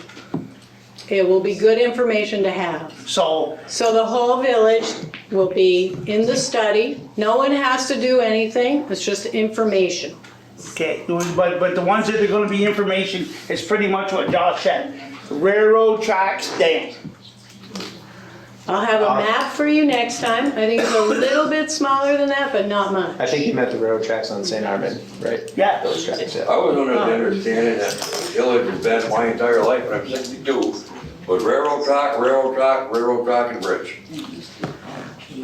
There's a zoning village, there's a practical village, and then there's a state official designation of village. And that map is the official village. On this, I have work plan, budgets for this grant, if you'd like to see, but the town is not putting any money into it. Okay. And what we will get out of it is information from someone far more knowledgeable than anybody in this room that can say what we have for So when they come and talk to us, potential. make sure they're talking on Highgate level, not these big words. Well, and I just want to say that was the first of many speakers, and I'd like to thank Dominic Cloud. I thought he did a wonderful job, and I think that while they're nothing like Highgate, I think there's always something to be gained from I do understanding I success. do like Richard's idea of getting a small village there's gotta be another town in Vermont or something that hopefully has done something like this with a project and could offer some guidance or some information. That's a some great insight. idea. The planning commission has plans to have several speakers But come. I think that's Okay. So Steve's that was board just the more first on our board. one, and it is something that people can easily understand because we all knew what St. Albans looked like a few years ago, and now we know what it looks like. And there was a lot of work that went into it. But I, again, would like to thank Dominic Cloud. I feel bad when people come to town and do something for us out of kindness and we get upset with them. I think that that's, I didn't get upset, I'm just telling you like it is.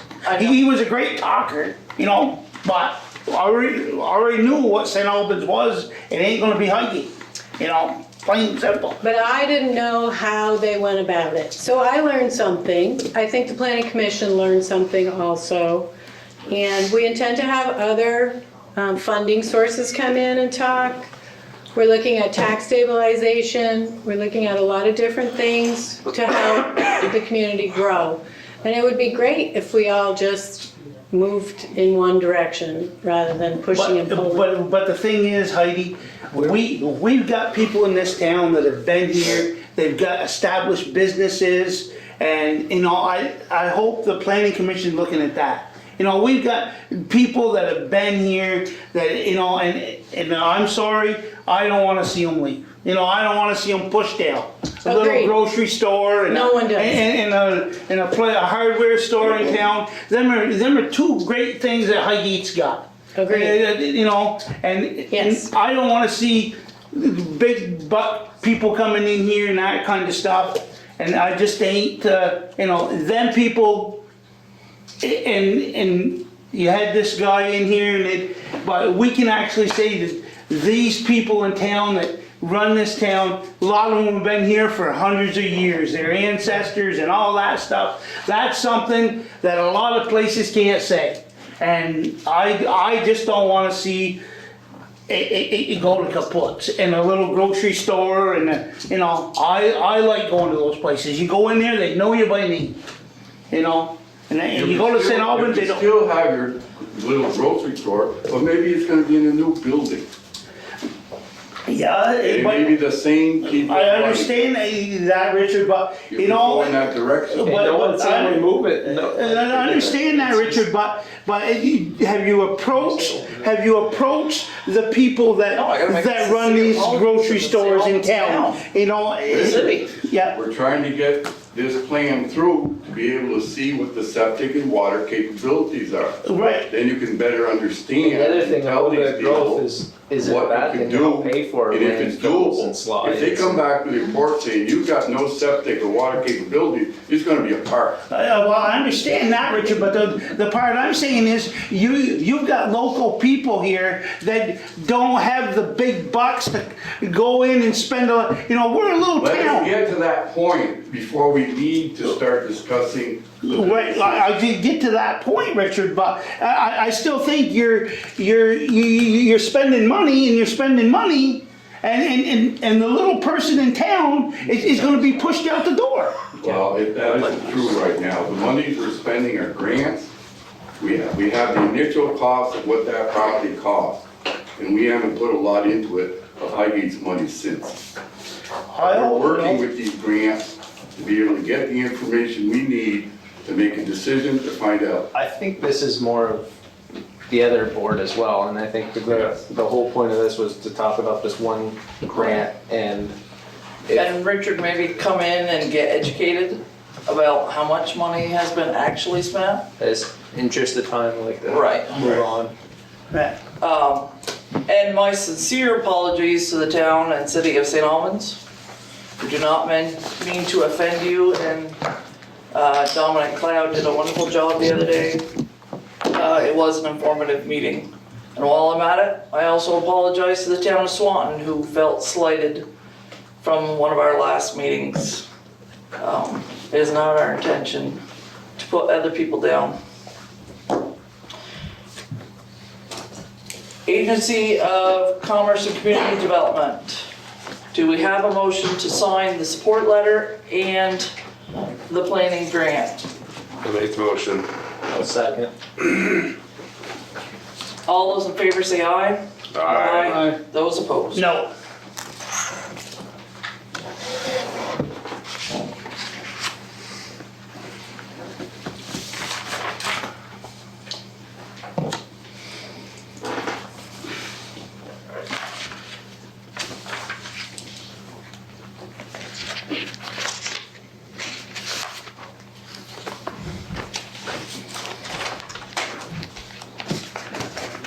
Okay, can I move on to something else while you're signing that? So you approved the cell tower at your last meeting? We It's not have, a cell tower. sorry, you're absolutely right. Let's make sure that's clear. I'm rattled. It's a communications tower. So we have a contract for you to sign from Burlington Communications. So we had already approved this So no motion is contract, required. yeah. You So, approved that purchase at the last meeting, so we just formalized a contract. I probably should have a motion. okay, do you have a motion to I'll make a sign? motion to sign the contract. Do I have a second? I'll second. Any discussion? Bill, run that by me again there. This is for the tower, for the communication Fire tower. department. Just, Public we approved Works. it last meeting, Yeah. it's just to sign it. Okay.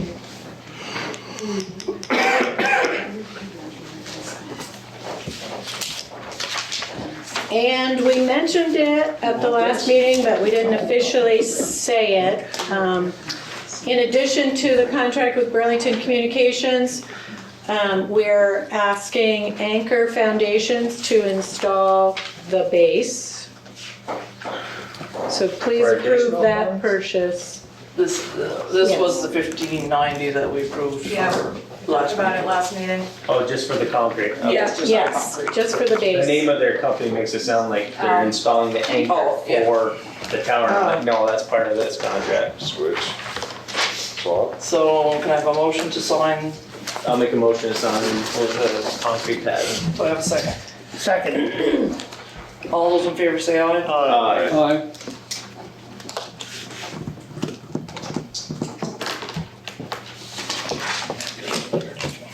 And lastly, the Public Works Department would also like to locate on the tower, and their equipment was in very bad shape, so we got an estimate to replace their antenna. I make a motion to approve to have the Public Works Tower moved onto the technology. I second that. And replace their equipment. Okay, and the amount is $1,190. For the amount of what Sharon just said. Okay, do I have a second? Yeah. Richard Alright. second. All those in favor say aye. Aye. I was trying to get Butch this morning from the base station, couldn't get him. I hear him responding on the truck, so I go out and use the truck one and they could hear me fine. That's pretty weak. Insulation, we've been talking about insulation for a while. The roofers discovered that the insulation is spotty at best up there. It's fairly good up front, but there's not much on the back, there's nothing on the vault. And it should be done before winter to avoid any further ice jams. So, We have 3 prices, 3 quotes. yeah, so there's an RFP for your approval, and I wanted to make sure that you all saw it, and Richard, I wanted to make sure you saw it as well, so that there's no surprises after. This is Who wrote the RFP? Arnold and Skangus. So, what they're proposing upstairs. Is that the one you passed me the other day? Pardon? Is that the one you gave me the other day? A plan, yes, but this is the whole RFP. So you've seen the plan, but I wanted to make sure you knew what they're proposing for that room upstairs is just flat cardboard insulation on the walls, on the inside. Because if they have to insulate that room through the sides, it's going to be a much more intense job. They're gonna have to put down the boards and scaffolding in the upper attic on both bays. Paper barrier or something like that. Wouldn't that create the condensation on the sheetrock there now between the insulation? I have no idea what cardboard insulation. That's not the term for it, but it's the flat, hard kind. It's not. Foam board? Oh, foam board is its own. Thank you. So they're gonna insulate the whole thing upstairs? Yes, that vacant room upstairs. EPS rigid insulation, 1.5 inches. Yeah, that's paper barrier as long as you seal the edges. See that? So you're gonna have to take everything out of there? The lights and everything? No, I don't think so. I don't think you would have to do that. It's all in that bid that I gave you. There's a narrative and the RFP. I don't know if I can answer that. In your opinion, Chris, is that enough for the roof? You got me at a disadvantage, I didn't get to see all the information. 1.5 is what, or 11 or something, foam board? No, it's more than that, I think it's R15. For a wall that's Do you, if you're not using that, Randy, I'll pass it to Chris. supposed to be an R20 now. I'm trying to understand it. There's existing 3.5 inch. Sure. At the wall, new 1.5 inch insulation and 1/2 inch of foil face. So it'd be 2 inch. Will be So I got installed the two over. bids. Did I get the contract? That look better right there. The room's gonna get smaller. Well, not that, nice foil face finish up there, would look I pretty. think Bruce has it. Further. Were you signing that contract, Bruce? Did I say that? I believe so. That's a little. I don't know if I'll have the foam board on the inside of the wall. Well, that's why I'm bringing it to your attention. If you don't want it, now's the time to say so. Because then you'd have to re-sheet rock over that or something, otherwise you go up there and all you just see is foil face insulation. Correct, but there's no heat or AC up there, so it's not a room we occupy. We don't have plans to use it. So if you want to do another route, it will be more expensive. Well, they didn't give any estimates with this. There was no estimates given with this route. So we don't have anything to compare it to. No, but he's just saying it will be more labor for someone to crawl into the attic space and be able to put stuff on that, I don't know if it's just heat radiating up or the upper walls. I see that. So it's just a Zipper was matter, recommending blown insulation. right, in both sides, but to insulate the upper room, So to insulate the upper room, it's easier, they just do that because it's easier instead of putting staging on the inside of the crawl spaces, is that it? But there is heat up there, right, Heidi? Pardon? There is heat up there. No, there's no heat. When we installed HVAC, the town decided not to do anything in that room upstairs. Which is fine, but to me, I don't know. Because there was heat at one time. Maybe. I would, if we could Because we set insulate from meters up there. the other way from with the staging or scaffolding, I would probably write the RFP for that, just to see what that would be, because I'm not really a fan of putting foam board on the inside up there. So the only thing we need to keep in mind is that it's something that we would need to complete before winter if we want to ensure that our roof Yeah, but, isn't I mean, I don't- damaged. So, Did you say next week? Well, it just feels like it. I had a frost this morning.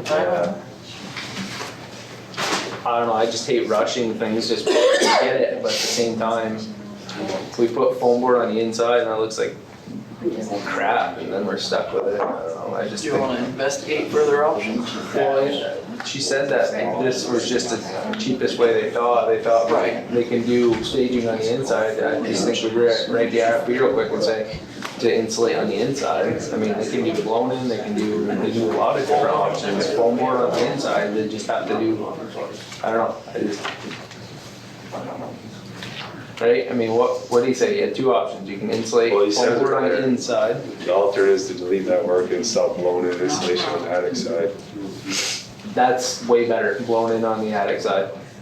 But he gives the alternate in the RFP. So I guess if people respond to this, they can, Well, I would, yeah, all right, I would, yeah. it'd just be a bummer if everybody responds with just the fiberboard. Right. That's why I want to remove the fiberboard and just do blown in as the option. That's the way to go.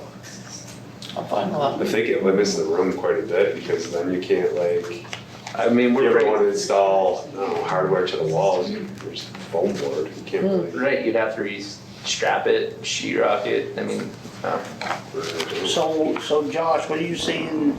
I don't want to do foam board up there on the interior. Right, I don't- I want to do blown insulation. Chris, what do you make of it?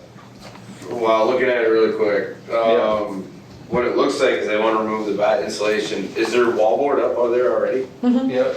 They just wanna remove the bat insulation and put 4 inches of foam in, or 2 inches of foam, sorry. We wanna do 1.5 inches of rigid foam with a Foil face. 1/2 inch foil face, which would basically take the bats out, put the foam in. So you still have Behind the wallboard. behind the wallboard, and then they wanna do 4 or 5 inches between the floor, it sounds like, and then blown in the attic spaces above the 2 garages. and over the vault, there's none over the vault. Yeah, See, I'm okay with that, if you want to do that. and they're saying add 12 inches, which is pretty standard. When you go into an existing attic, you should start with 12 inches. So do you think we could run it as is and get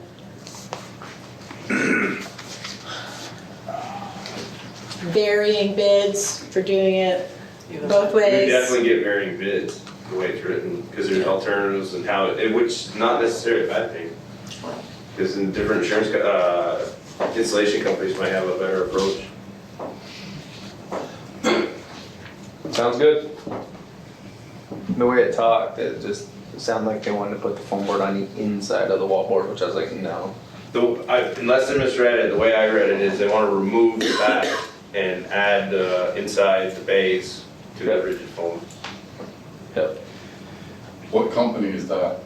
This is That's just for the Oh, RFP. this is the RFP. Just to put it out to bid. Yeah, I was just confused the way how you put it, because it sounded like they would do that or had to do some sort of staging or so something. they're actually working on the backside with studying it and Right. all batting. Oh, yeah. Putting 2.5 inches in Yep. spray insulation. Yep. And then with 2 or 3 inches of. not spraying, rigid foam board, which is All, like your all, bubble. all, they're not talking spray. Well, that's another alternative. 2 inches of spray foam insulation, and then some batting. I think that's Flashing a barn. that? I'm not a fan of that. Yeah. It works. Snuffy. All right, I'm good with the RFP. Okay. Okay. The rest of you? Make a Bruce? motion to approve the RFP. Can you do it? Okay. Okay. I'm trying to have those back. All those in favor say aye. Aye. Those opposed? Okay. I think we're on to your section of the agenda. Okay. Let's get the plat. Yeah. So they can go. Yep. So we're gonna move the plat road up first, so you guys, I see you guys look at the clock every 2.5 minutes. Sorry, thank you for coming. Butch is not here, like I said, he has a birthday party for his wife. I did go with Butch this morning and checked it out. We came up with 2 different options, at least we talked about 2 different options. One was the fence just past your property on the left. That looks like it's almost right on the road. Butch was gonna get with you, I think, and I don't know if he had time That today, split they're rail trucking. fence? Yeah, he wanted to get with Heidi and check the actual width of our right of way there to see what it actually is. And one option would be to make it wide enough right there, either move that fence back a couple feet, so we could push the snow straight ahead and put it all the way past your property. Obviously the hedges on the right there might have to go, or the fence or something. But that also, the private road starts right at the hedges as well. So to do that, I don't know if the private road, because that could be opening up more problems, because now we're putting the snow past onto a private road. The other option was just before you guys, there's that other camp that's below you with a permit, they're doing the deck. We talked about potentially maybe even trucking in a little bit of stone, see if we can get permission from them. And right there, the land drops off a lot right at the driveway. If we fill that in and make them a little nicer driveway, and then maybe put the snow there, so we come in, swing, put the snow right there, just before your property and out of their way, so both people have access to the camps. So we're looking at those 2 options, and that's what the plan is. Are you guys good with that? Yeah. And then as far as your fence goes, As far as our what? the snow fence that got hit last year. So we have 3 different theories, and we don't really know how it happened. One was Nick hit it, he says he didn't. 2, Nick says Jeff's plow guy did it and was laughing about it at the store. That's a rumor we heard. So we don't know if that happened. And the 3 was Nick was out on with his baby or something for a month or a couple weeks or whatever it was, and we had a substitute fill-in driver, and he might have did it, so we wanted to check with him as well. So we don't really know exactly what happened with the fence. That's basically all the info I have. Although Butch did say that in years past, it has been the town's policy, I guess, not officially, but to put it in our, what became our driveway.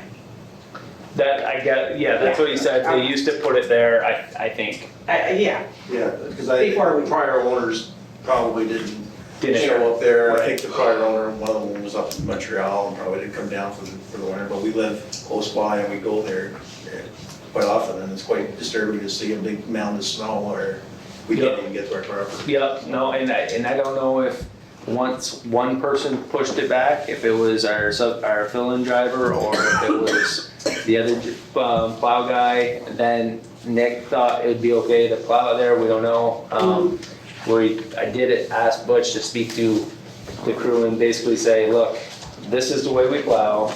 We put our wing down here, we pick our wing up here, we put the snow here, and we have to stay by that throughout the year, no matter what. If that bank moves because someone else moved it, doesn't matter. We put the snow where we put the snow, and that's the way it's gonna be throughout the year. So that way, there's no question If the pile all of a sudden ends up over there, no, we're instructed to put the pile there. That's where the snow is gonna go. I don't know who they were, a couple of gentlemen over here last meeting, but had mentioned something about a private road versus a public road. Did this plat road, did it used to be private? I have no idea if that's, no idea. Don't know, nobody knows No, about I that. mentioned it, but as well, Oh. there's a possibility, it's another avenue, maybe not doable, that the people can come in, or you could even petition to turn it into a private road, and then you've got to consider your neighbors, what they may say, and the road can be thrown up and gone back to a private road through the select board, and they will have to hold a few meetings on it, but it can be returned to a private road. I don't, rather not see it become private, if we can get alleviate the problem. Well, I would say that's the other option. The town just gets out of it if all landowners say, we'll let it go private, but that's the other So option. how it works now, the plow goes down and there's nowhere to turn around, it has to back up? Back all the way up to the main drag. What if, now maybe this is gonna sound stupid. Back all the way down and plowed out? Yeah. I asked Butch that, and the problem is before your camp, there's that open spot where we're talking about with the field, Yeah. and then back even further, the snow drifts there and it gets 2-3 feet sometimes. And if we back down there and we get hung up with the truck, then it's a whole other problem. So Butch was really adamant against that. Alright.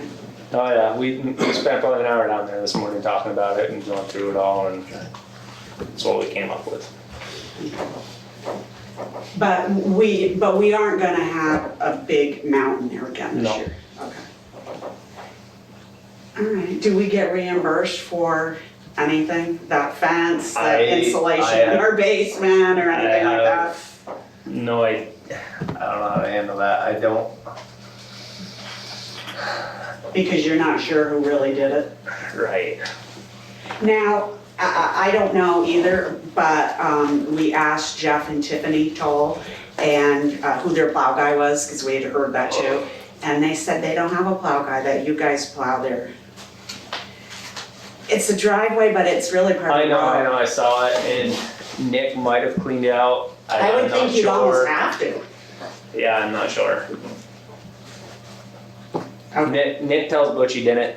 Butch is believing his guy. I mean, I don't know. But I don't know where to supposedly go. somebody heard That someone a was laughing about it conversation. yeah. But we don't know who. I wish I had more information for you. I mean, it's kind of a crappy situation. I mean, I don't know what else to do. I don't. Do you know if it's a 2-rod or a 3-rod? I don't. Because unfortunately, if it is a 3-rod, their fence may be in the town right away. Well, I I'm think just probably saying. everything in the town right away, because it's so small. I mean, our house is probably in the If town it's right 3-rod, away. their campus, their house is probably in the right Yeah, way. But if it's 2-rod, you're talking only 33 feet. Even if it's 33 feet. Right. That right now, that road is probably 10 max. And we're going down there with a tandem. Yeah. Yeah, and our house is Single not axle. far from the road. Even, and then I asked, what about the 1-ton? And if we start doing all these little minor spots around town with a 1-ton, we're gonna have to hire another plow guy because it's just not feasible to do it with a 1-ton. Butch says the plow routes would get crazy long and then it'd Well, become dangerous. we had thought last year when we talked with Butch, and I think Jeff was involved in that talk, that it was gonna go kind of in that, not the driveway No. that's next to us, but that field, that open area. Yep. And I don't know what happened. He talked about that and that's where it was going and then Yeah. someone pushed it back Okay, and then that's where it went from there on. okay, alright. That's what happened. And it could have, and what could have been is a lot of people use that access for ice fishing to go down. And it could have been one of those guys. We have no idea. Right. You know, just, there's a pile of snow there, it was put there, and it could have been someone with a truck who wanted to go down ice fishing. Right, And they just wanted to clean up the bank and push it there. yeah. Unfortunately, that's all the info I have. Okay. All right, but there is gonna be something, some other, Like I told, because that bank drops off a lot there, the two options like I talked about was figure out what the width of that road, figure out what's in our right of way, figure out if we can push the snow all the way forward. That's the first option. The second option is to put it down in that field that's just before your property, but would have to put some sort of stone there. And like I said, figure out how the width of the road and see what we can do, and try to put the snow before your property so it's not going down into your basement. Yeah. But now if you do push it all the way down to the end of the road, that is going to block off that private road? Is that what you're thinking? I'm hoping we can get it back far enough. That it won't. Yeah. And there's cedars there Because too, I think, at the on the very end, right? There's cedars at the end, there's cedars on the right, there's no room down there. There's no room, yeah.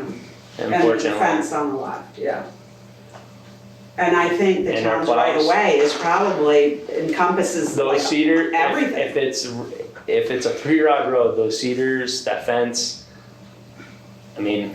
And then the neighbors are not gonna be happy about that, I wouldn't be either. Are those cedars yours? Some of them are. Yeah, most of them are the neighbors, a little bit. Does your property go around that corner, or does it stop? No, our stop's before they go in there, oh yeah. There's another property right next to it. But yeah, I mean, the people that Abe and Patty that have the split rail fence, they won't like that, I don't blame them. The other neighbors, that's their privacy with the cedar, I don't blame them either, but. Then maybe the option is to petition it to private road and let you guys have to deal with it, I don't know, I mean, unfortunately. Yeah. It's. Right. Right, and then your other option was like you said, bringing some stone in. Bringing some stone. But if that homeowner says doesn't no. like that, then I don't know what the option is. Right. Maybe the town has to look at making it a private road and it's not, I don't know. But generally understood that if it's not stated as a 3 or 4 rod road, it's understood to be a 2, which is 33 feet. Where do we find that information? You could talk to. I think it's the other way. I think unless it's stated, it's considered a 3. So it may Well, you be. could confirm that, but as far as I know, unless it's stated as a 3 or 4, it's considered a 2. So what does that mean? Where do we That find means it's only 30, the smallest it could be is 33. We have Why? some information. Oh, well, 3 rods. I think, you can't even fit 2 cars. Well. No, that road is literally it shouldn't be a 3 8 if feet it wide, isn't. 10 feet wide. Right. It should be. My truck, my mirrors were hitting both sides of the road. Yeah, it's. Hitting the cedars and then hitting Yeah. almost at the fence. And it could be. And we're going down there with the tandem. 32 feet.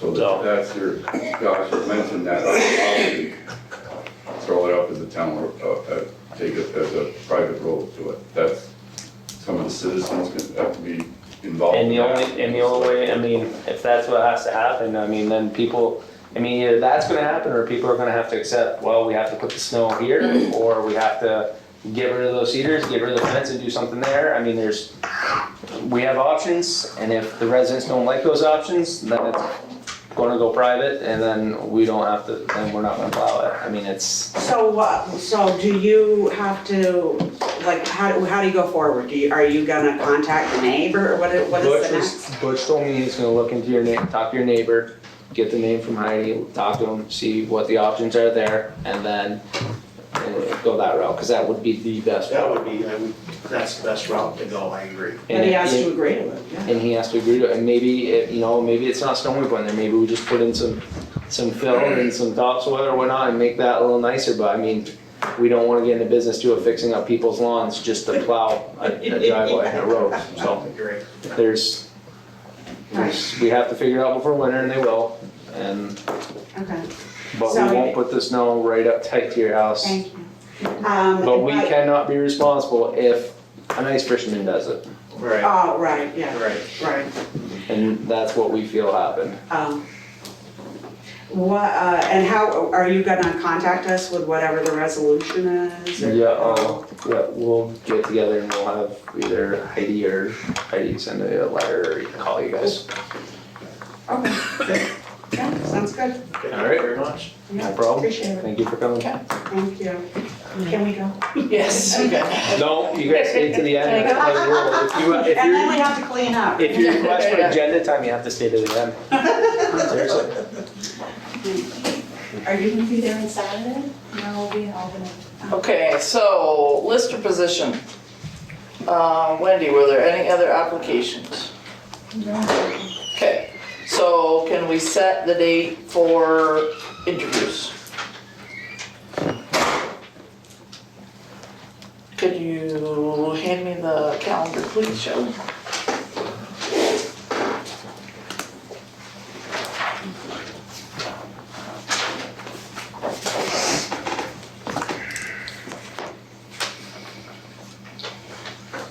It's hard to believe it's almost the end of September.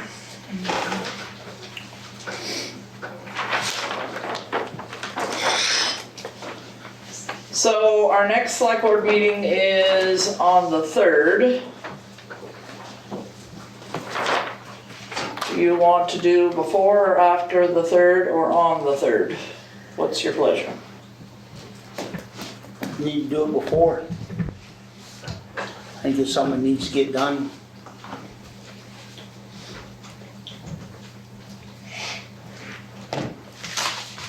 What day?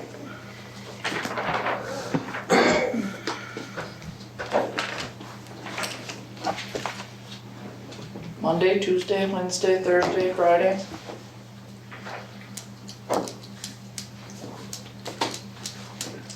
The room's not available on the 24th. Of this month? Yeah, it's not available on the 24th, yeah. This is the 30th? 30th is a Monday.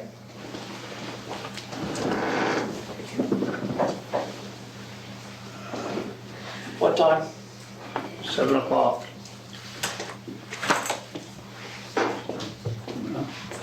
Agreement? Yep.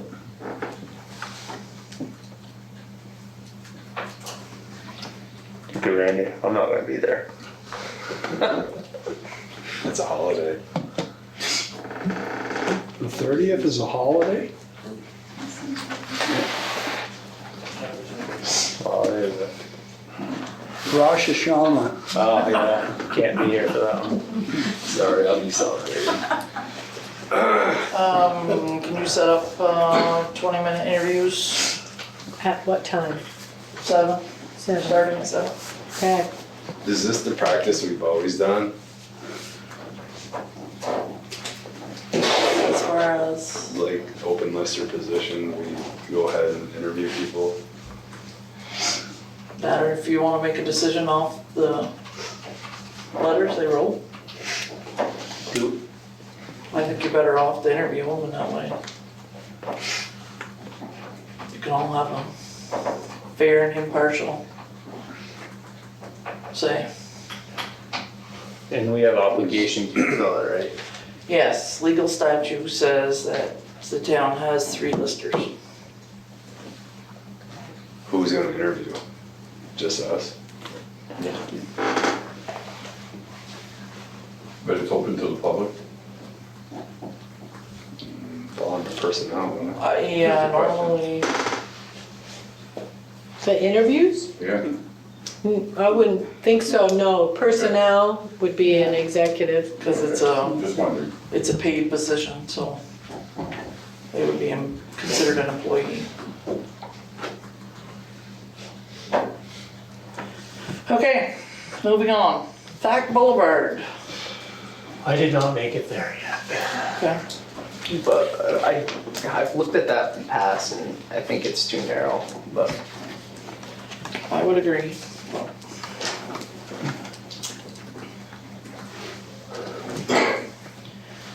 Any other thoughts or any motions?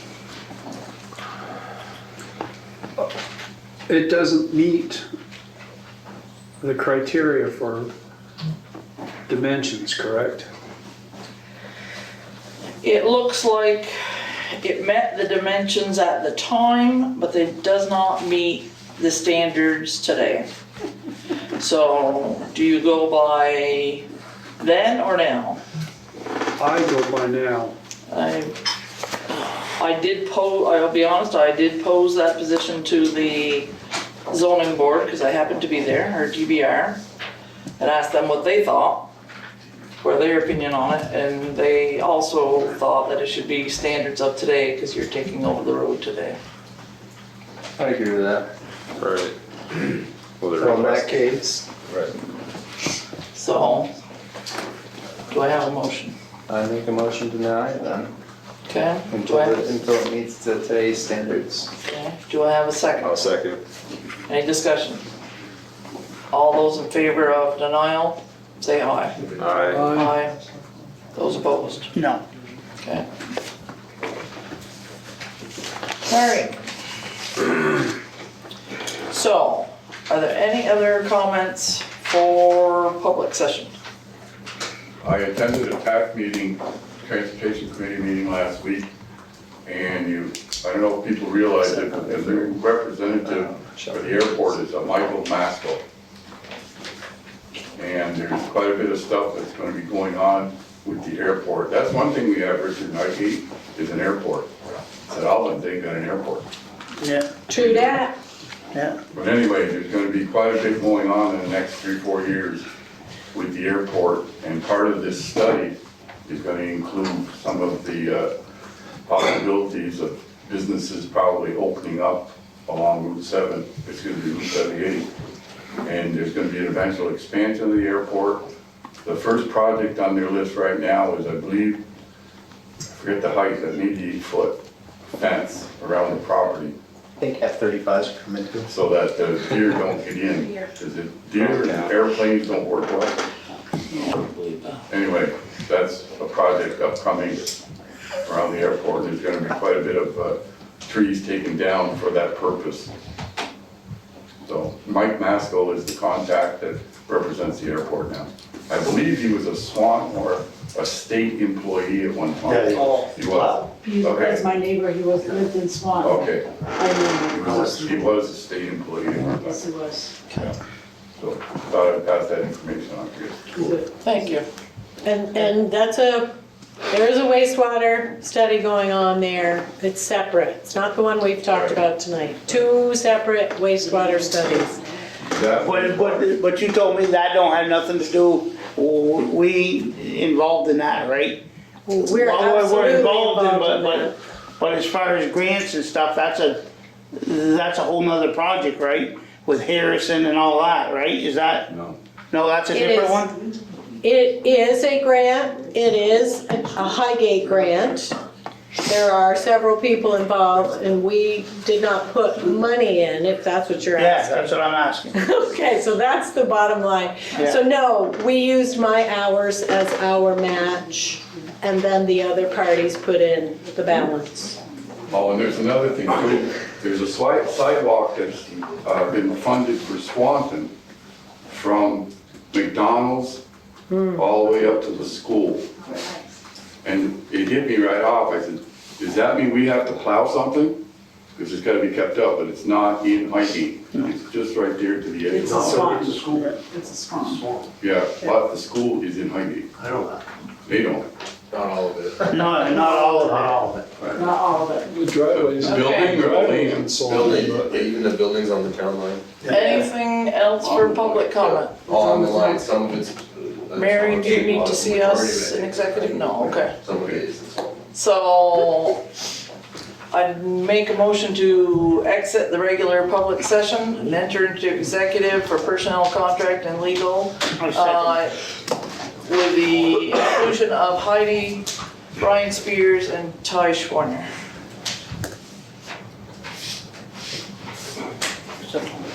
Second. All those in favor say aye. Aye.